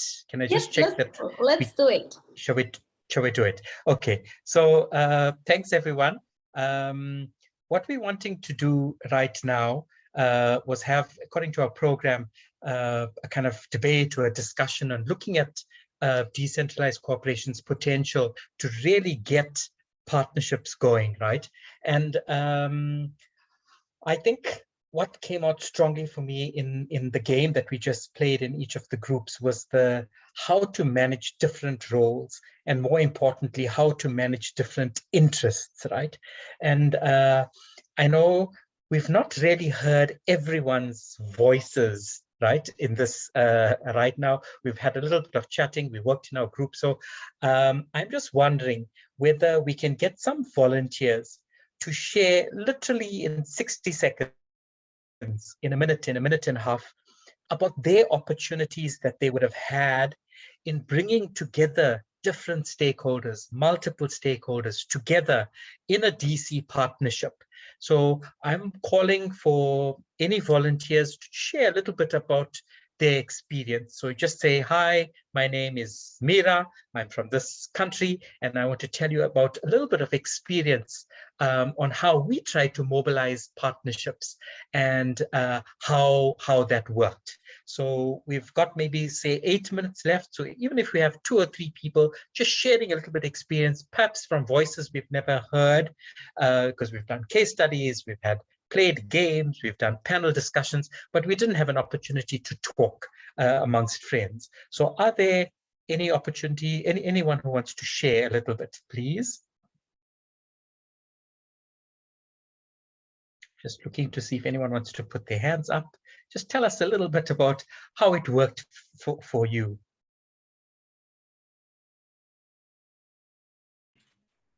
Okay, let's not all can I put say our hands something up at about? once. Yes, please go for it. Thank you. Yeah. Thanks, Redwan. It's really interesting discussion today. I do enjoy the activities and everything because it's so related to my past experience on partnership in partnering different kind of entities to create such a sustainable project. But in my case last time is very challenging for the new, let's say that we are trying to have like vertical partnership, let's say from a grassroots organization to the government. Is very difficult for the grassroots organization to reach the government because first of all, they don't have really good connection. They don't have like internal person who can actually connect the local NGOs, grassroots NGOs, grassroots organization to the government because there is no connection itself, and also because they are just very new. They are just like a very new organization, and then they don't really have like such a, they can really prove themselves as a well-established organization because new and there's no project implemented yet. So that's why there is one, I try to compare two different kind of organization in my local, in my area. One is well-established organization, and then how they can get attention from the local government is like they are not, let's say they want to pursue some funding from the local government. They are not a, they're coming with a successful project at first, and then from that, presenting by presenting the, oh, this is my successful story of handling this project, and then from that I want to make the next phase of this project. Then, as you can see, without the help from the local government at a time, then I can still make this program successful. And then from that, they can convince the local government that, okay, you can move on with the next project, and then we can fund you, we can partner you with any kind of donor.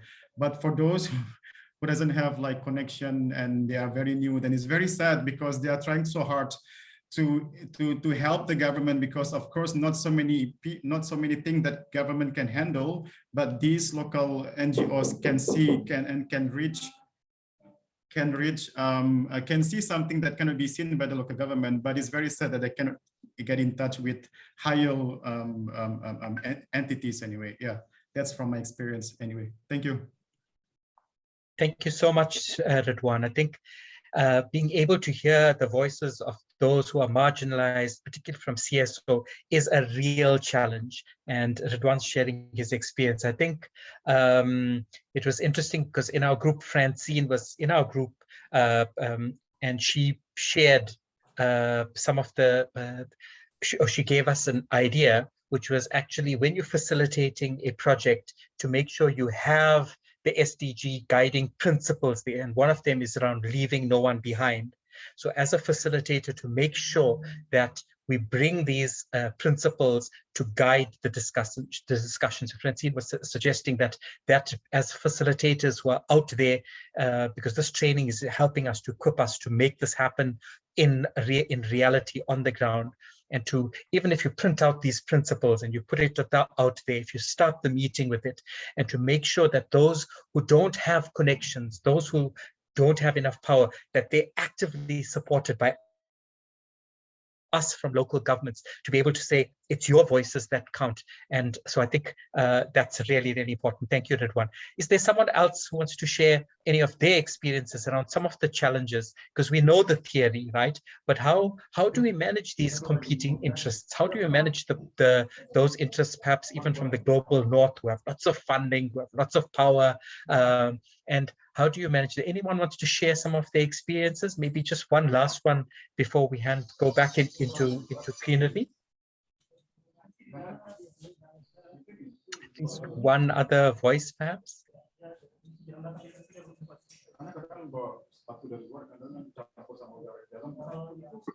Thank you. So Kurt, do you want to share? Thank you.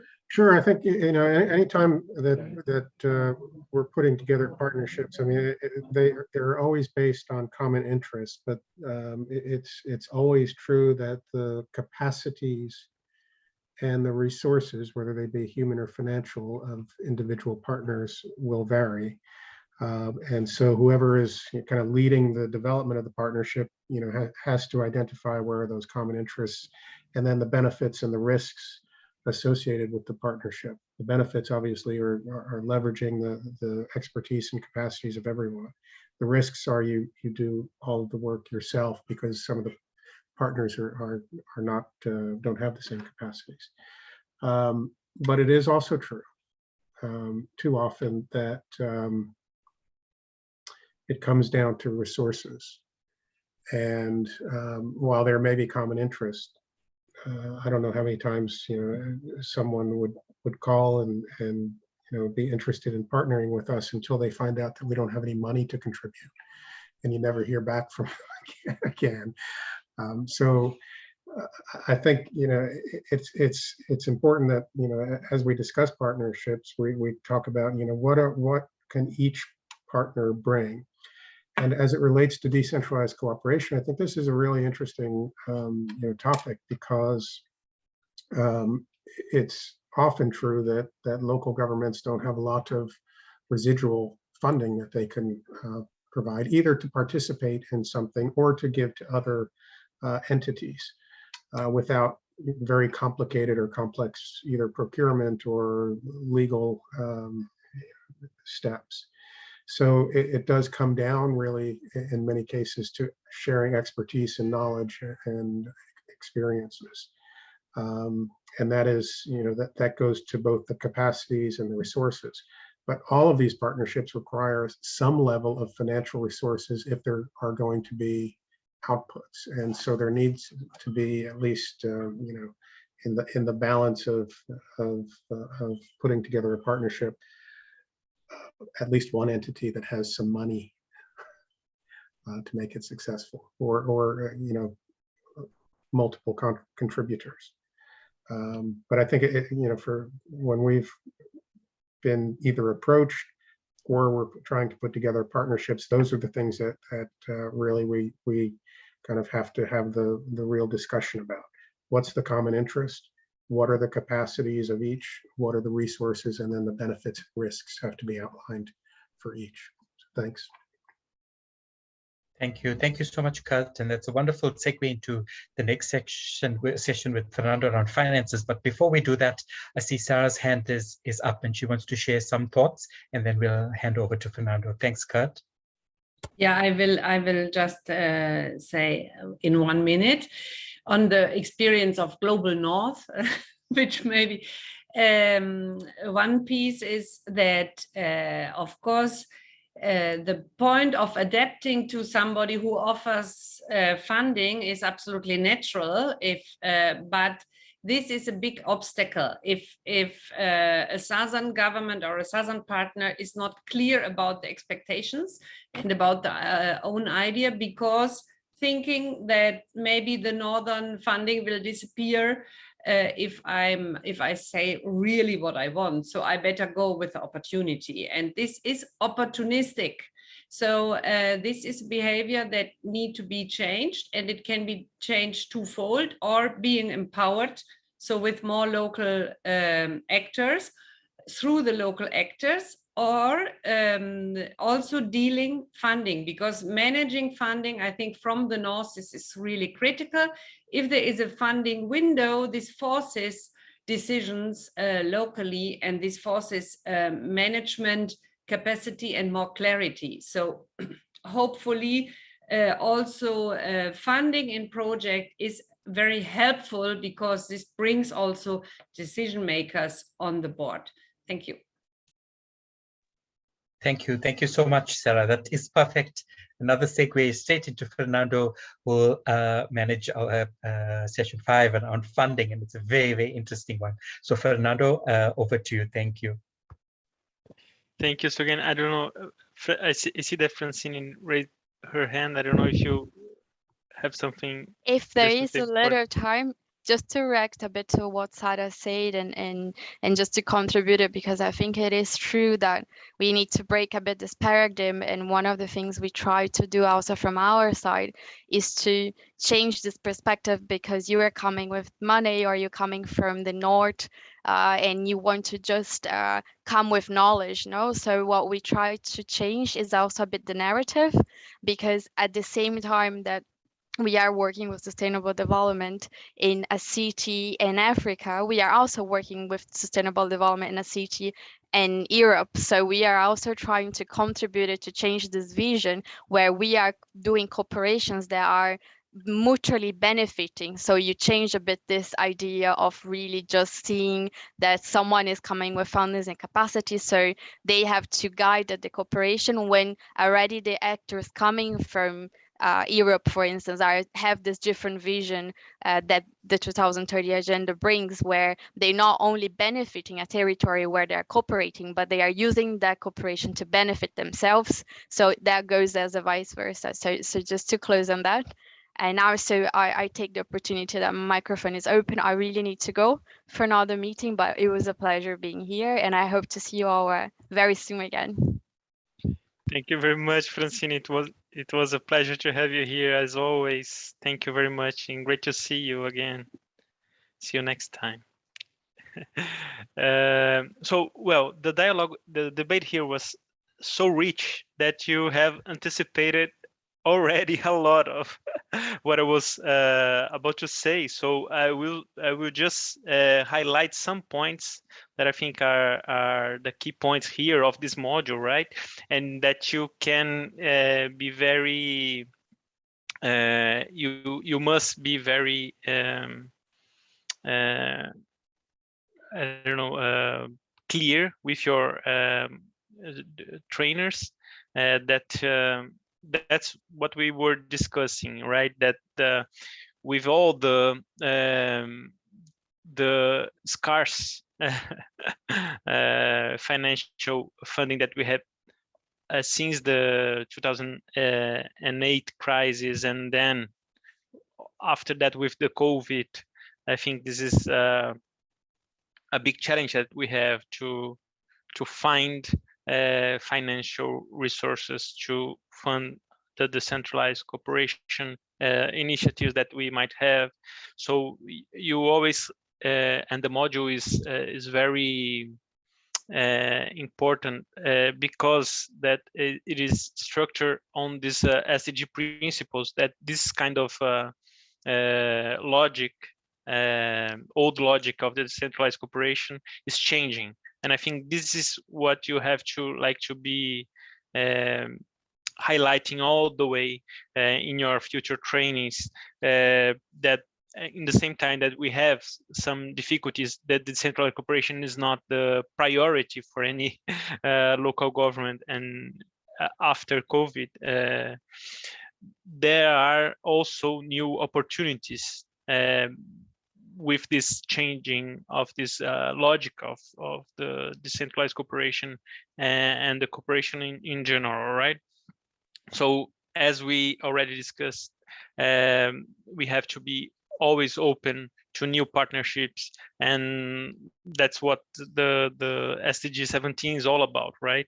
To go and to search new ways of accessing funding, but not only funding, new kinds of resources, and search for multi-stakeholders partnerships, as we have seen in the exercise and the debate too. So that's the challenge, that the main challenge that we have here is articulating all these different stakeholders possibilities and interests, right? So if you go to the next slide, we have some tips, and the module has this had made this synthesis of some tips to consider and to give to the future trainers that you're gonna train according to these principles and logic, right? So it's very important to design a clear plan of decentralized cooperation. I think this is important to have this very clear, and if possible, if you have like the possibilities of if you have already like an international relations department just dedicated to design a policy on that is even better, of course. But to design a clear plan for decentralized cooperation, your priorities, your challenges, what are you searching, what is your main political priority or demand for your community, right? I think that's the first one. And then if you have like design a policy or a plan for decentralized cooperation is also very good. Like I think it's a legitimacy characteristic. Like if you contribute with your own LRG funding, even if it is like almost nothing, I think this is a sign for the other partners that you mobilize that you are committed. I think this is important too. If you have like a clear plan, and if you have, even if it's almost nothing, own funding on your decentralized cooperation, you show the others that you have like a commitment. So I think this is important too, and the module shows try to indicate this. The third thing is like if you can also search for this philanthropic finances, a lot of possibilities of different kind of funding too, with the crowdsource donations or possibilities of private and philanthropic finances in decentralized cooperation, always connected to the SDGs. I believe we have to align always our centralized cooperation policies and plans to the SDGs, because it's a common language, as we have seen. The fourth is harnessing resources and expertise from academic and research partners, as we always have here. And so again, is a good example of that, right? How the academy can bring us and can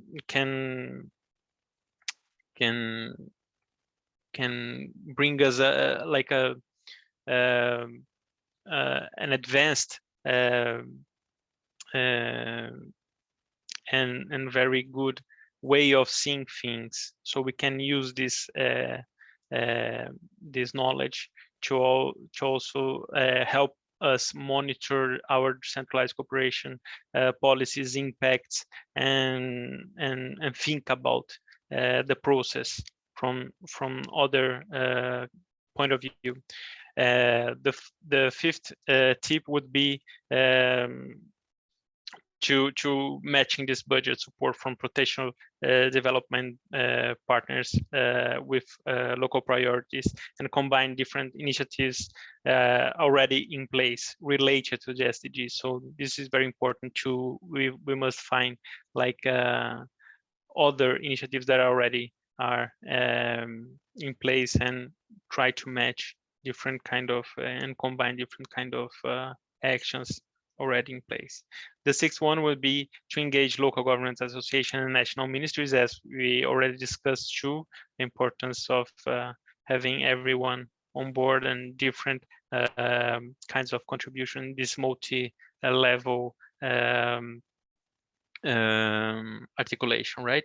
And the last one would be identify local political leaders or spokespersons as champions, and always remember the case of Rosario in Argentina, that that had Lionel Messi as its ambassador of the decentralized cooperation of Rosario and Barcelona at that time. And it was very good, that makes the general public aware of the possibilities of decentralized cooperation and the SDGs agenda too. And just to mention, that is a thing that we can discuss further on the next day about communication, right? And this is a thing that we have to think of how to communicate with different stakeholders and with the public opinion to have everyone on board. I think that's it. Thank you very much, and we can go to the next part. Now we're having Helmi presenting a specific case. Yes, thank you, Maria and Fernando. Let me continue. I think I'll just brief presentation regarding the experience, what we are doing now. Actually, this initiative was initiated by the local government association of France, cities, Unicities France, atau CUF, and this is the background was to support or to help the city of Palu which affected by the disaster in 2018. So the solidarity fund was collected through the coordination of cities Unis France and UCLG ASPAC here as the local government association network in the Asia Pacific. We also connect with the others city to mobilize the funding, and the collected fund was it's not that big. Is very important that to support the post-disaster and rehabilitation program based on the need from the city itself. So the project was started in actually in early 2020 because of the COVID pandemic. Is it postponed until now. We are finalizing the last part of the project, and the idea was the funding, the collective funding was initiated, and also through the local government association. I think this type of the cooperation is indirect cooperation, and also UCLG ASPAC, we as implementing this funding, we started with the coordination and also the consultation with the national government and also with the local government itself to identify the needs, to identify the the requirement, and as well and for the needs, especially because we know that needs can be changed depend on the situation, and also especially in the post-disaster phase, recovery phase. Sometimes the resources were a lot, but not well identified or documented by the city itself. So that's why we try to connect. We try to talk with others stakeholders. That's the first thing that we start. Then we conclude with the proposal and also work plan and budget allocation for the project. So the project itself has three measures output, like capacity building, local economic support for local SMEs, and also public facility development. So this is the capacity buildings. We provide the disaster risk study on the location of a previous disaster, and also local economic support, like providing small scale support for the local SMEs in the affected area in Palu City. And also the last is public facility development. So this public facility development, it will be constructed and based on the needs of through the participatory approach. I think next slide, please. Yeah, this is the first is capacity building. So through the learning also, we will capture all the knowledge regarding the risk and potential hazard in the future. And also this is also we at the end of the project, we will have like a learning sharing from the others city, not only in the region but also from another region to share their success story and the failures also during the post-disaster phase. Next. And this is the support of the local economic development for recovery, because of we collected the needs from the local government, and the local government provides certain needs that for this project. One of these supporting the local economic development. We identified some small medium enterprises, including the there is a need for the affected community who struggle to rebuild their economic activity. This is and also to start the new business for the youth, for the young community. There are also local community as well. Next. And the last is about the public space development. So we consulted this process with the local government and also others multi stakeholders engagement. We talk with the community, the affected community itself, and also the local NGOs. We facilitate the discussion and on the participatory design. So the idea was agreed on the public facility develop construction, and also mini memorial park, which important for the community to to learn how about from the past disaster. I think this is the idea of the public space development. Next. I think that's all from my side. I believe that managing the project is sometimes we need really good collaboration. We need to hear from multi stakeholders, and especially the needs from the local government itself. And this is the case from Indonesia. Sometimes it's not about the donor-driven mindset, but also we need to hear the exact needs and the exact calculation regarding the funding allocation and the target. I think that's I hope that is the can give you some information regarding the current Palu project. Thank you. Thank you very much, Helmi. I think it's very interesting to also, after the exercise and also after the debate, to see how a concrete case of cooperation is going, and to think about this. The next thing would be like a general consultation. I hope it works with the Mentimeter. Claudia will read the story here, and we count on you to have some ideas and some tips for Jose. Claudia, we are in your hands. Hello everyone.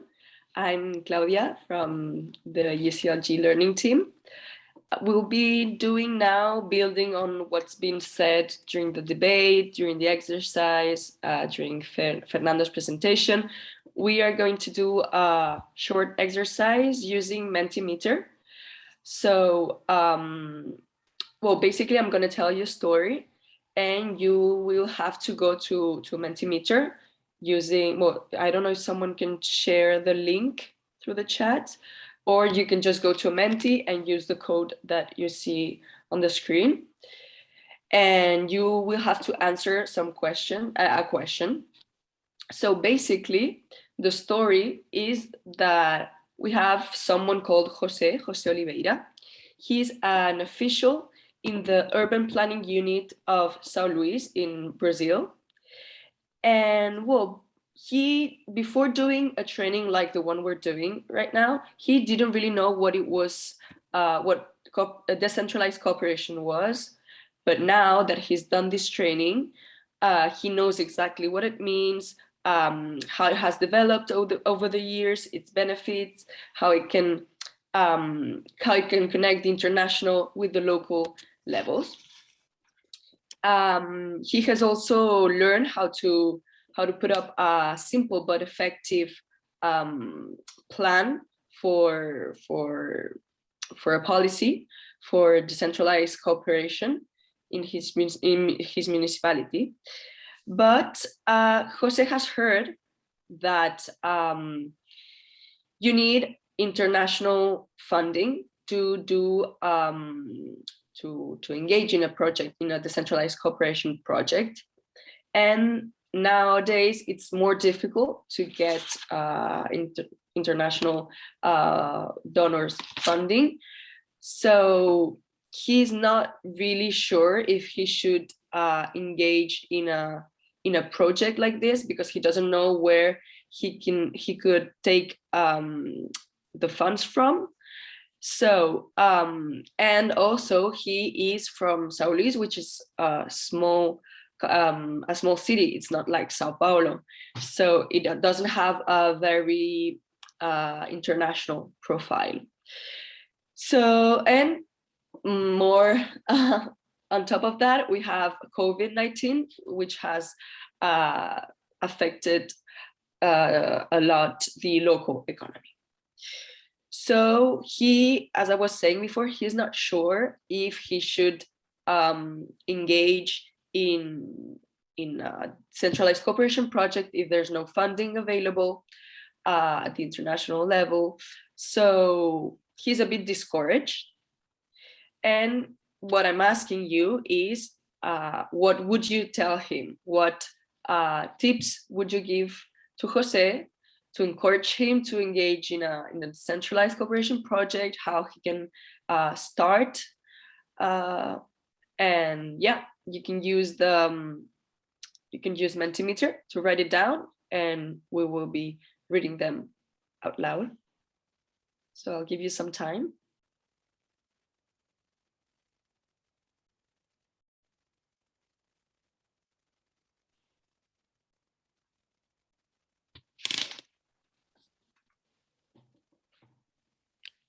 The classic one is courage. Yeah, this is the first one we always get. Yeah, Courage, yeah. Jose.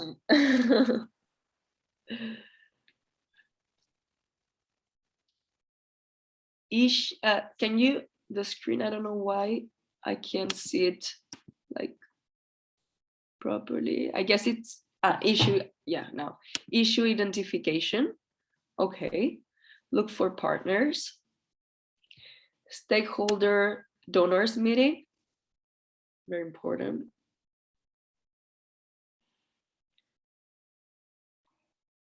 What else would you say to Jose? Local government, okay. What exactly do you mean by local government?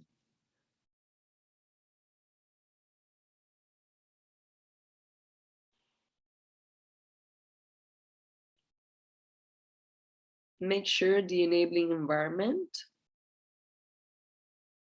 Okay. Do we have any more advices? Work closely with your local university to support your research needs. Yes, very important. We talked about the academic research resources, very important. Engage the community. Yeah, of course, the local community is crucial.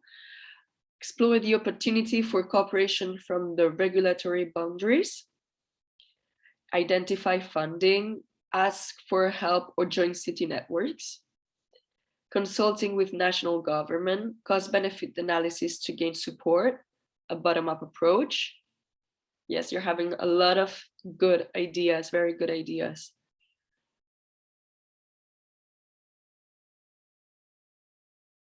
Let's see if we have anything else.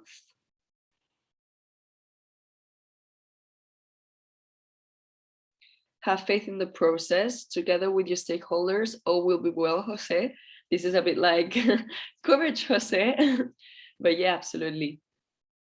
If you engage the stakeholders and work as a team, not on his own, it's always better.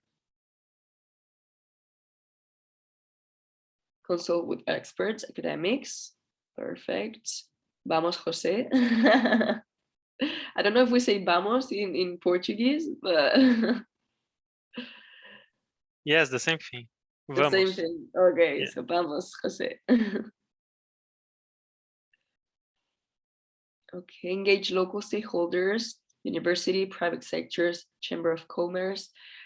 Insert decentralized cooperation projects into the existing projects you have right now whose budget is available, so do not need to allocate an ad hoc budget. That's a very interesting option.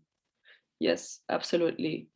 Make study about the program and roadmaps so investors can calculate the fund. Perfect. It's not all about money, look for other resources. Of course, as we said, for example, the academic research experts resources. So I don't know if there are any other proposals.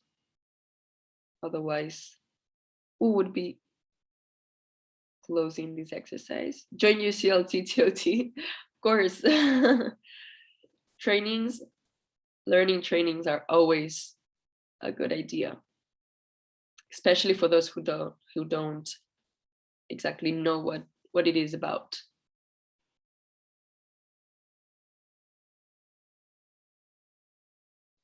Okay, Fer, I think we could close down this. Perfect. Thank you. Thank you very much for sharing. You're muted, Fernando. I'm sorry. just before going to the next part of the evaluation of the day, just to see if someone wants also to comment on the tips for Jose, if anyone has identified itself with Jose, wants to comment or something, want to. No? We can go to the next part. No?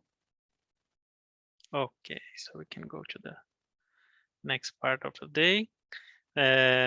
This will be also with our great Claudia, and we will think a little bit about what we've done today, and it's always important to listen from the participants, their opinion, for always to think of how to adapt the training better for the next days and for the next trainings.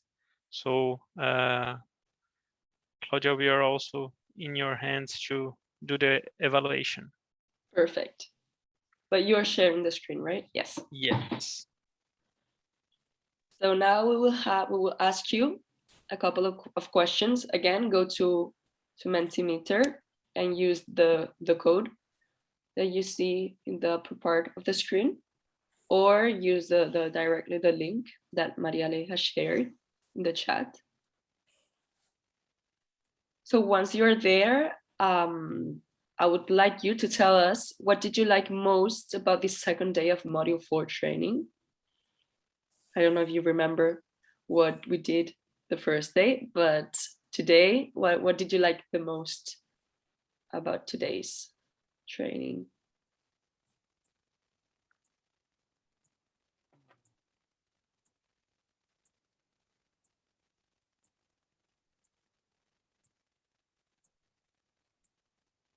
You can just write your answer. Role playing, okay. Yes, it's very fun, and it makes you think, put you in another position that is not yours, and it's very interesting exercise. Okay, everyone loved it, especially the role playing. Yeah, we also love it in our team. Oh my god. Everyone loved it. That's amazing.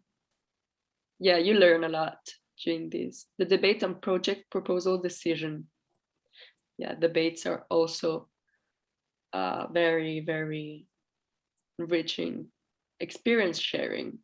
Okay, yeah. Exercises and debate.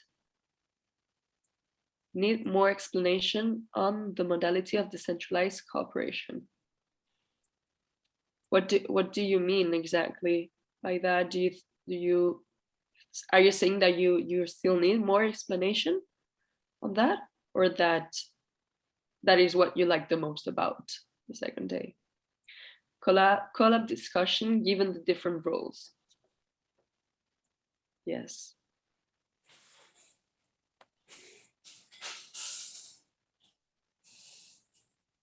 Gonna give you a few more seconds so that if someone wants to share with us their insight. If not, we can move to the next question. So now, what do you think could be improved? You can be completely honest with us. This helps us a lot to improve. So for the next trainings, so please don't feel shame. Just the technical difficulties at the beginning. Yes, I don't know why today we had so many. It was crazy. Explanation of the modality of decentralized cooperation. Okay, so I guess you were the one who wrote before that you wanted more explanation on modality of decentralized cooperation. Okay, you can also check the module, the written module, and see if you can find the information there. And if not, you can always we can always talk about it tomorrow. Short and simple training. Okay, if possible, to have a short question and answer opportunity after each lecture. Yes, that would be great actually, but we wouldn't have such a short. I mean, the training would be like 6 hours, but yeah, it's very important to have changes. More samples for role play. Okay, yeah, we can see that you love role play, so there are several exercises in the module, which are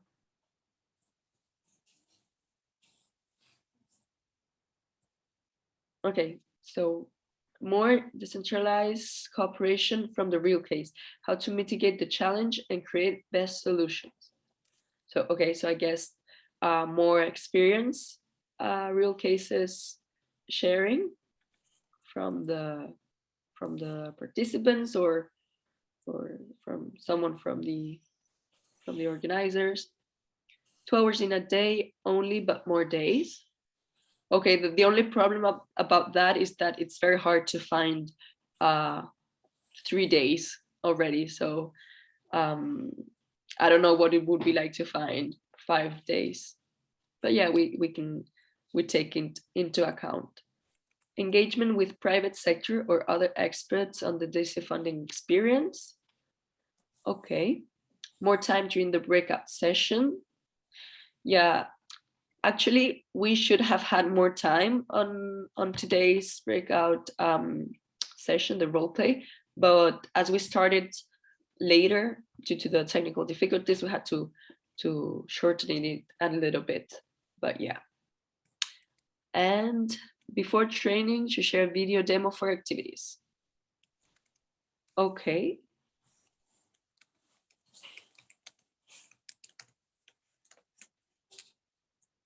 What would be the next? Thank you for sharing. Can we go to the next question? So now you have to choose one of these options. How did you like the content of chapter 3 and 4 left as a self-study? So do you think the contents were very clear and easy to learn? That the contents are good, but I need more explanations? That you did not understand the contents and need more support? And that you already knew the contents? Okay, so we have a few people that already voted. And we have mainly that the contents are good, but I need more explanations.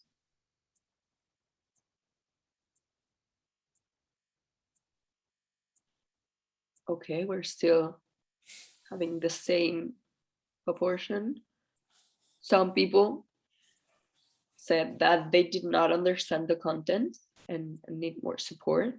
You can also write in the chat and we can address your doubts and questions on the last session if you're having like real understanding difficulties. And if I may comment, Yes, of just course, say Robert, that, go ahead.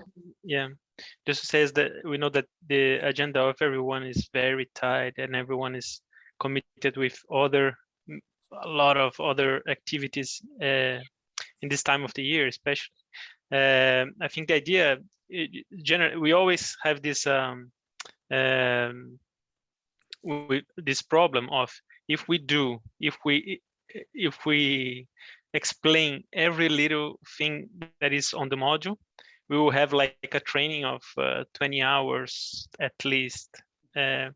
So the general idea that we are proposing here is to present the general aspects of the module, and on the contents, every participant should read the module. I think the idea of the module is that you can learn yourself, and so that's what is the proposal here. If we explain everything, we would have to, and we are thinking about for the next year for some longer courses about the module 4 with professors and with more time, like during months, but and with other kind of exercises. But for the training of trainers model, I think it's essential for everyone to read the contents and to read the exercises to understand also the logic of the module.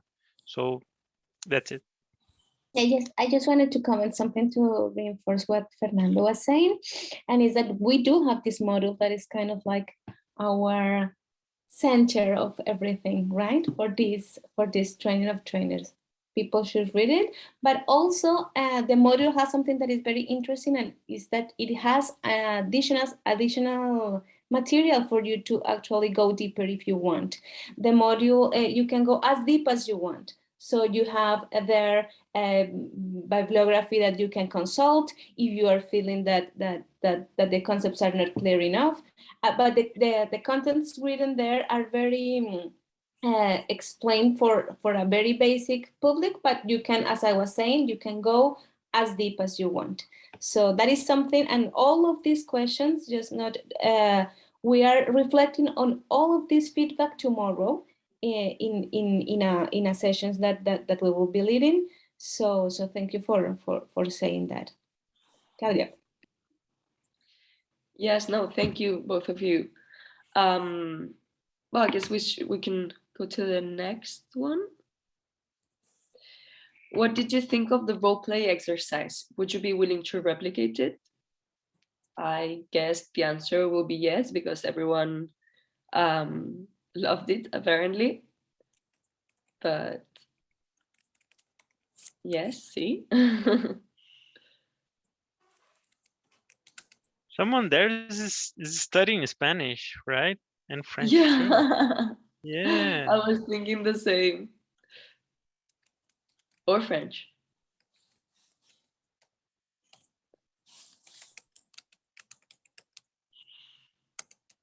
I mean, I'm happy to see these answers.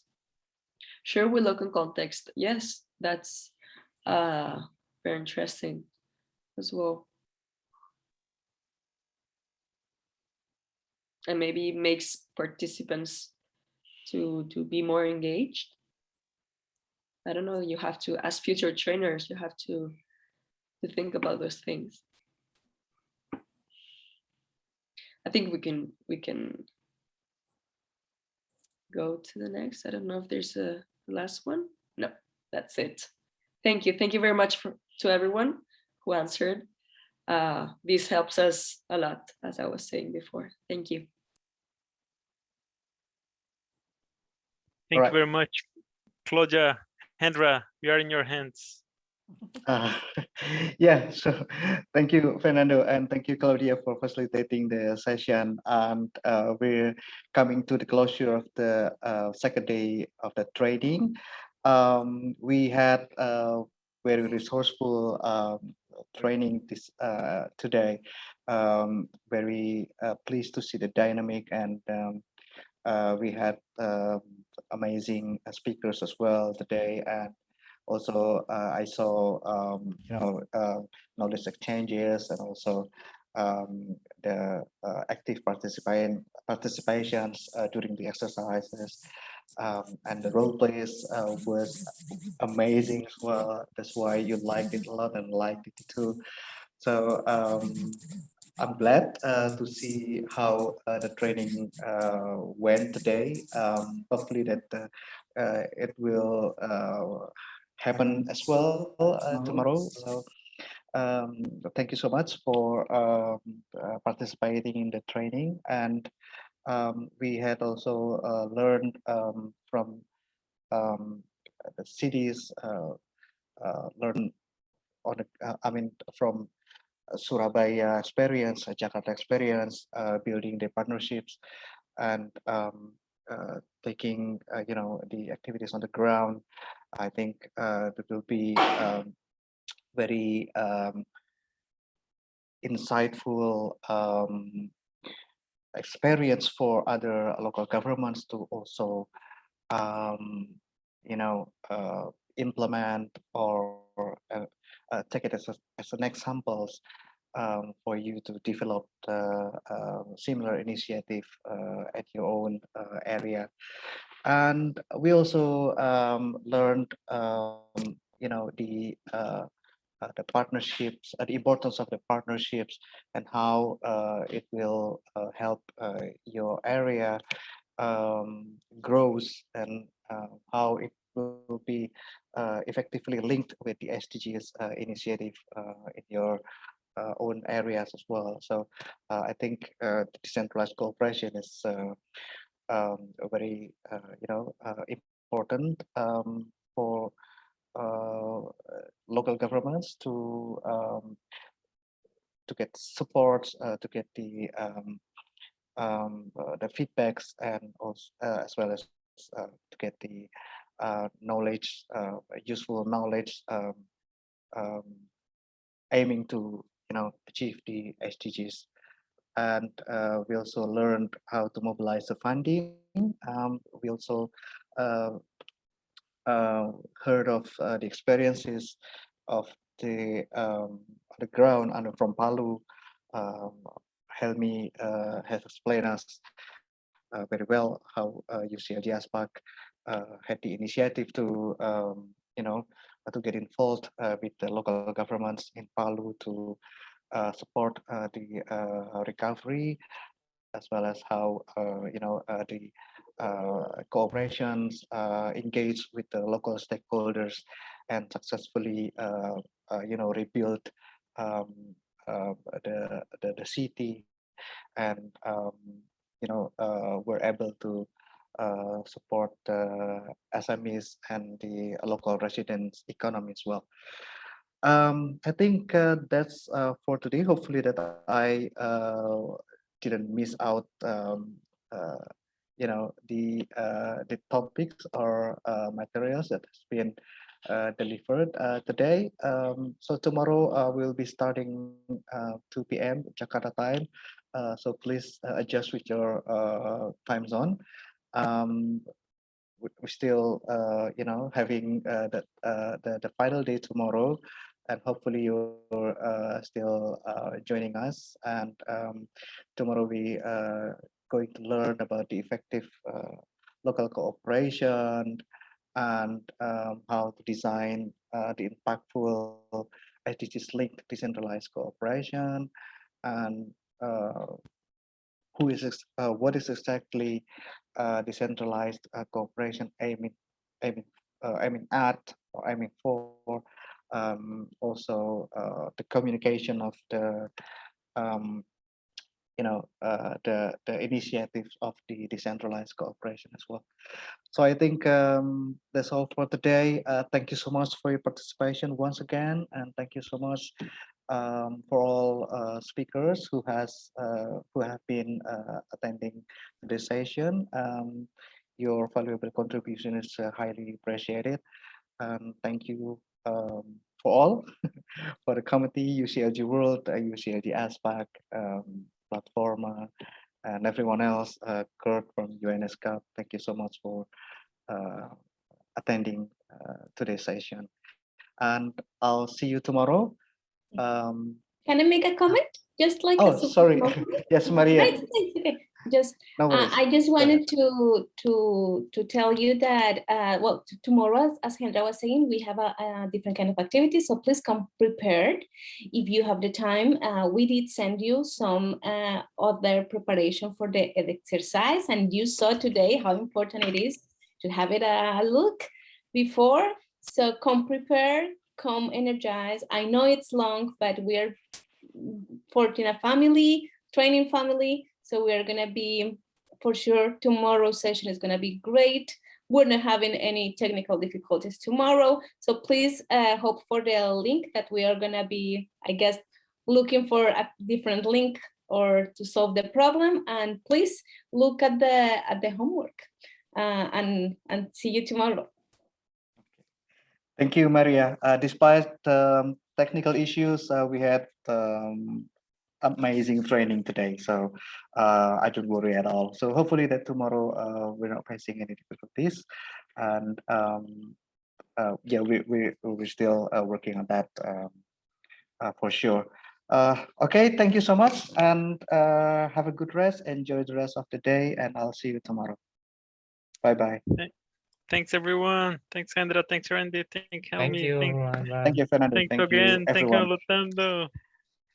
Okay, as Thank you, Sarah, Julia. Sarah's message that we need to stay for the UCLG team. Thank you, Diane. Great zigzag. Thank you, everyone. Okay. Great. So the participant has left. Yes, I think so. Okay, so a big round of applause for us. Yeah. Very good. We did a We great job. survived. We survived the technical difficulties and everything. Tomorrow is You're going to be alive. Finally. Yeah. Well, about the Zoom, I don't know what happened because I opened and no one could enter, and then I don't know why. After that, after we created the new link, people started to come and started to enter. I did nothing, and it changed from impossible to enter to everyone entering. That's okay, Fernando. Yeah, I don't know. Finally, we Yeah. had a solution. I mean, we have amazing staff in here who, you know, Yeah, right. It was fast. had immediate solution on that. Thank you, Rana, Yeah. for that. And thank you, we Rona. always- It was amazing. Yeah. So we maybe always praise tomorrow we can, I don't know, maybe we better create a new one because Yeah. maybe you can create, Fernando, if you want, you can create it like from 6:30. I know tomorrow we Yeah. start late before after. Oh my god. Yeah. Yeah. Because So maybe it we was can that. create it half hour before we meet. Yeah. And I think, Yeah, it Jen, was- if we create a new one, it will be much better ASPAC creates it. I My think we first can. suspicion was, oh, somebody slept over when I couldn't enter, because it can happen. So anyhow, it's your training, so it's better you do the link as you have the same facility. Yeah. No? I would do like from now on, in fact, always 2 links just to have the backup, right? We would do like one, and maybe another account have other. Like we will do from ours, and ASPAC will do just a backup one if before, Yeah, but right? you need to give the information to the people. So you need to Yeah, give but- one link. Yeah, but that's it, because we normally enter like a half an hour earlier, and if a half an hour earlier is not working, the other one is already set, and we can send before. Because if we just, maybe it can happen the same if we already if we only have one link.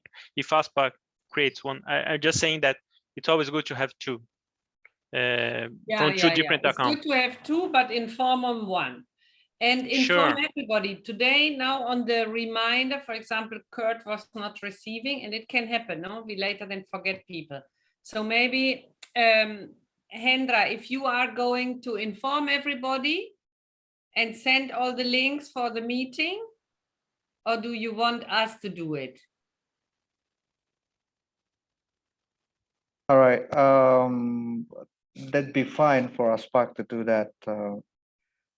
To send the link, but just send us the UCLG Worlds link, and we will send by email by today. No, I mean, you can create a link. You have an infinite Zoom account, no? Yeah, I mean, yeah, we can create our own links, but like So you can Fernando, create the link and then thank to the participant and then put the new link and manage the link. You can start test earlier, and if you have a problem, then we can also create an account just in case. yeah, but like Fernando said, he also will create the link, if I'm not mistaken, and we As you created our prefer, link. just one person has to create the link and to inform everybody. Yeah, sure. Would be informed, of course. So yeah, we can create both links from our different accounts and have one from backup, and we can enter 30 minutes earlier, alternatively, check, and if not, we send the other one. Yeah, alternatively, we can always say that the link from UCLG World is the official one, but when you find it difficult to access, then you can use the alternative of the below. Yeah. So yeah, I think. I actually rather to send just one link, because people can get confused with two links. Exactly. Oh, okay. So we can have it as a backup for us. All right. But I think it would be better for us to have just one specific link. So we decided either if it's Fernando or Hendra. Okay. So who is going to be doing that? Are you Hendra, are you gonna create it? Or yeah, I think we are okay with creating with the link creations. That'd be Okay, fine so from our if you side. create, then Hendra, please send to everybody 2 reminders. Now one saying thank you so much and apologize for last. This is a link for tomorrow. Yeah. And then tomorrow 1 hour before, you check the link and send again. Yeah, I think sure. that idea of sending 1 hour before is a good one. No, but make sure that you have everybody in the mailing list. Yeah. Sure. We'll send the link. But I have to pass them the other, for example, Jesse's one, because I am the one that is doing the mailing. Okay. So for or example, then Hendra maybe doesn't it's have better we do it. Can I make a suggestion? I think let's let Hendra create the link and pass it on to Mariale, because that's the address everyone is familiar.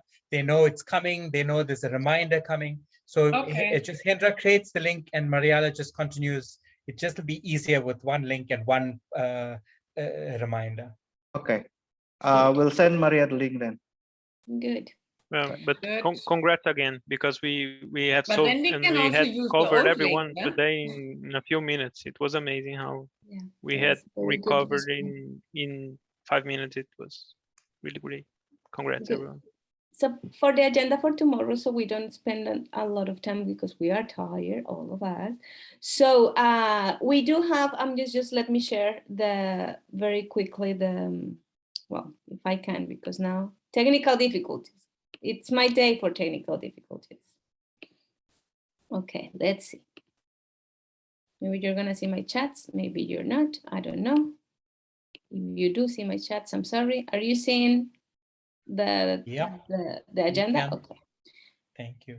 Okay, great. So here, are we willing to do, either we take and we do the quiz here, or we do this exercise with the assessment on participant experiences. But I don't think we can do both. That would be my opinion.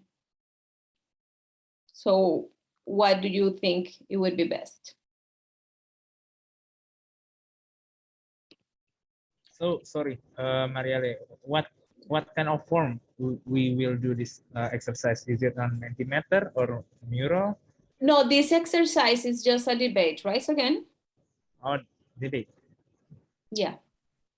And I don't know whether it is I think it's visible or not, because I believe that the participants based on my own experience didn't want to talk too early, but they want to talk in the exercise and in the groups.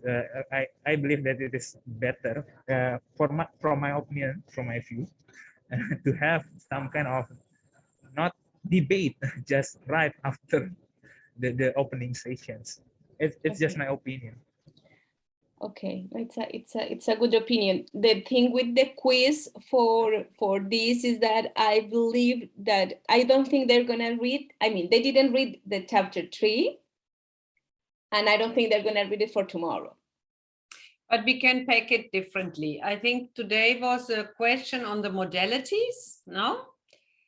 Because the exercise they did, for example, in my group, required a knowledge of the modalities and the typologies. And I think if we just reshape a little bit the quiz, not to make it as a checklist, and then Sogen can close this piece, because also people ask, they want to understand. I mean, it's not really a drama if you don't understand modalities, but at least put the things in place, and maybe on the forms and flows, then take this 5 minutes to close any gap that is still there. I think But maybe so you say more of as yeah. a reflection. Sorry, again, you were saying. No, I think the point about starting off with the debate where everyone doesn't want to speak, that's a good one. So maybe let's start with the quiz. That's fine. I think it'll be also useful for us as a team to see how, and those questions that we reworked, I think they're quite nice, because it talks about flows, it talks about all of that. Maybe we start with the quiz. It'll be good for us to see what the answers are like, whether most people are getting it right, or most people are battling with it. So I think that's useful. Nolatando popped me a message to say she's happy to facilitate that. So I'll use my questions, and she's happy to run that for us tomorrow morning. So I think let's start with that. And then if we want to, in the end, if we want to have that 10-minute discussion later on, that's if we have the time, I'm happy just to, as I did today, for 5 minutes or 7 minutes to get, after we do the whole input around policies and implementation and project management, I could wrap that up after we get the kind of Randy's input. So if we feel that we're dreadfully out of time, we don't have to do it, but I think let's start with the quiz, and I can do a kind of wrap up to get participants' experiences. Okay, but you mean after Randy's lecture or at the end? At the end of end, no, sorry. After the exercise, right? Yes. Okay. Thank you. So for the quiz, you say that we modified it, or we stick to what we were thinking? It's the one that we have currently on Mentimeter, the one that didn't work. Yes. Okay, great. The only thing here is... Here the Mentimeter has to be arranged. This is a problem of programming the Mentimeter. Sorry. So is my understanding correct? So the quiz is basically the today's Mentimeter. Is that correct? The today's failed Mentimeter. Yeah, the failed one. Yes. Okay. Yeah, it is about modalities, typologies, Randy. So if you, Helmi, or Randy, whoever facilitates the session, you can say this is in answer to the question we got today, no? That please explain, clarify a little bit more on the modality points.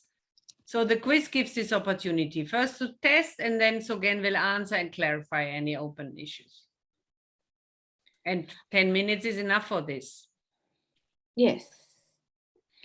The only thing we should take into account is that Jessie will have to leave at 9.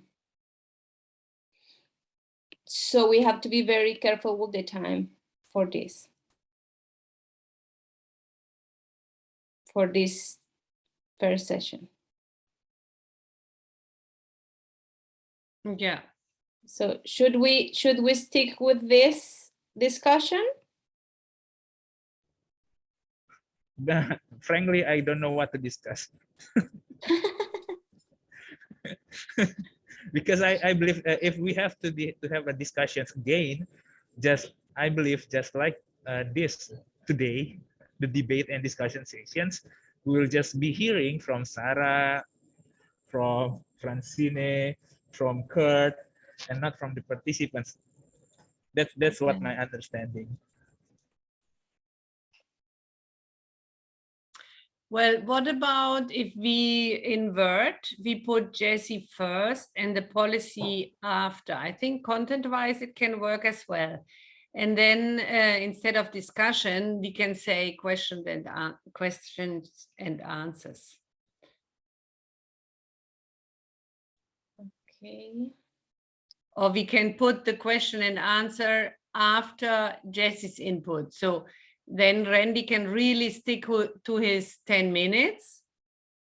And if we do the discussion or question and answer after Jessie's input, so she can stay back and also answer a little bit. And she will not be panicking on time. Yeah. Okay. So you keep it there and put the discussion after Jessie.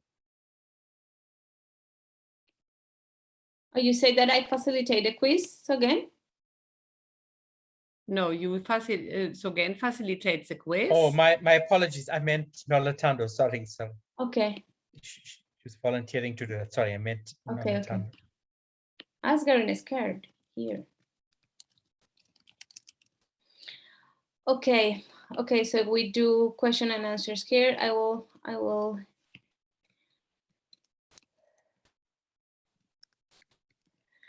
Okay, and then we go directly to the mural exercise.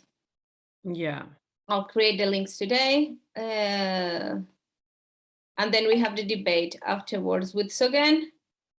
We have the communication reporting part by Mira, and then a debate if it's possible. Mira, are you there? Sorry, because I'm sharing, I don't see you. Yes, I'm here. Thank you. Can you hear me? Yes. Okay, that's good. Now, oh my God, it's slow. So now my audio after the training. My God. Yeah, I think I'm here. I think this is for me. I think if it put like a debate, maybe I don't know. Yeah. The government people usually seems like a bit not really comfortable with the debate. But if it is about question and answer, it will be like maybe more convenient with them, something like that. What is done, what is not done, it's okay, but it is like it's not debate but discussions, question answer, something like that. Okay, so we agree with that, right? Yeah. Good.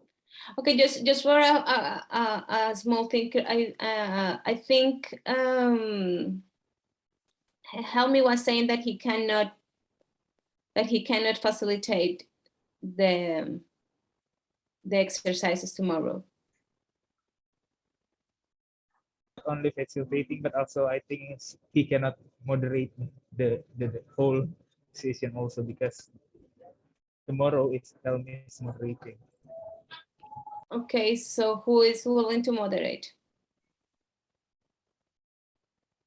Mas Hendra again. Mas Hendra is here. Can you, Mas? Because I don't believe that I can also moderate the sessions, as I have said before. Mas Helmi and I is in Palu, and I don't know whether tomorrow the connection, internet connection here is stable, because right now I'm outside. It's not in our room. As you can see, yeah, that's why I cannot guarantee the stability of my network. I think it's But good. I'm at the room now. The connection is quite good. If you are alone, so it will be good, Randy. Don't be afraid of that. So will you moderate, Randy? yeah, sure. If there is no one anymore. Okay. You are an excellent moderator, Randy. Absolutely. Okay, great. So for this, so I'm gonna get out Helmi and put other facilitators. I encourage you all facilitators to go back to the exercises and to the ones that we did for practicing and for the instructions to go back to this and review it a little bit. So we were saying now we have Q&A here. The communication exercise, exactly the same. Go back to it. We already shared the information with the participants. Hopefully they read it. If they don't, we'll come prepared. So here you have all the roles that you will have to share by chat individually. And it's kind of the same logic that today's in the role play. We go there and we select them and assign the roles with the people that we have in the rooms. Sorry, Mariale, if I may give suggestions. I don't know, but can we do this role playing just like today? So we have a link of the Google Drive that saying what kind of things that every dots can do, like today. So Asian, Europe, Latin America, on each on different PDF, so they can read their own PDF, their own roles. Is that possible? So, okay, but the only instructions that they do have to have is this one. Is this a small thing? Yeah, I think it's easier to copy and paste from the Google Doc and paste it on the chat for the person. Yeah, that is the only instruction for them, and they do have the whole. I mean, we don't have separate PDF for each one. We can create it, but it just will be one page with these little lines there. My advice here is that you keep the names of the people and let them, I mean, introduce them. Let them introduce themselves. I'm vaccines, I'm food, I'm tools, I'm medicines. So you can also identify. That will be my suggestion. But as we discover when we play together, is chaotic. So, but that is the whole thing of the. Oh yeah, I believe because if so I think the thing is that works for myself and Nurtando earlier today is that one person will facilitate the whole games and one person will be the one that taking care of the rules of every role. So that's the thing, because if we cannot do that, it will be disaster, I believe. Yeah. Sorry. Yeah. For sure it will be. But another important thing, Randy, is that once the participants are assigned as the dots, right? To ask them to rename on the Zoom, like instead of the name, put purple, and then I think this can help the identification of each one. But yes, that's a great idea to have like two persons taking care of it. Okay, so I'm putting the rules with the people that are doing mural, right? Is that okay? Good. Okay, so then we have evaluation, a presentation that we do, and then you have this part that you were coordinated with Hendra.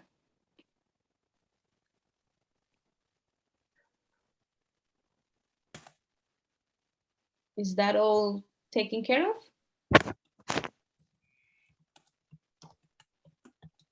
Hendra? Yes, I believe, but the one that Helmi left as a group, we will need to have another facilitator for the role playing here.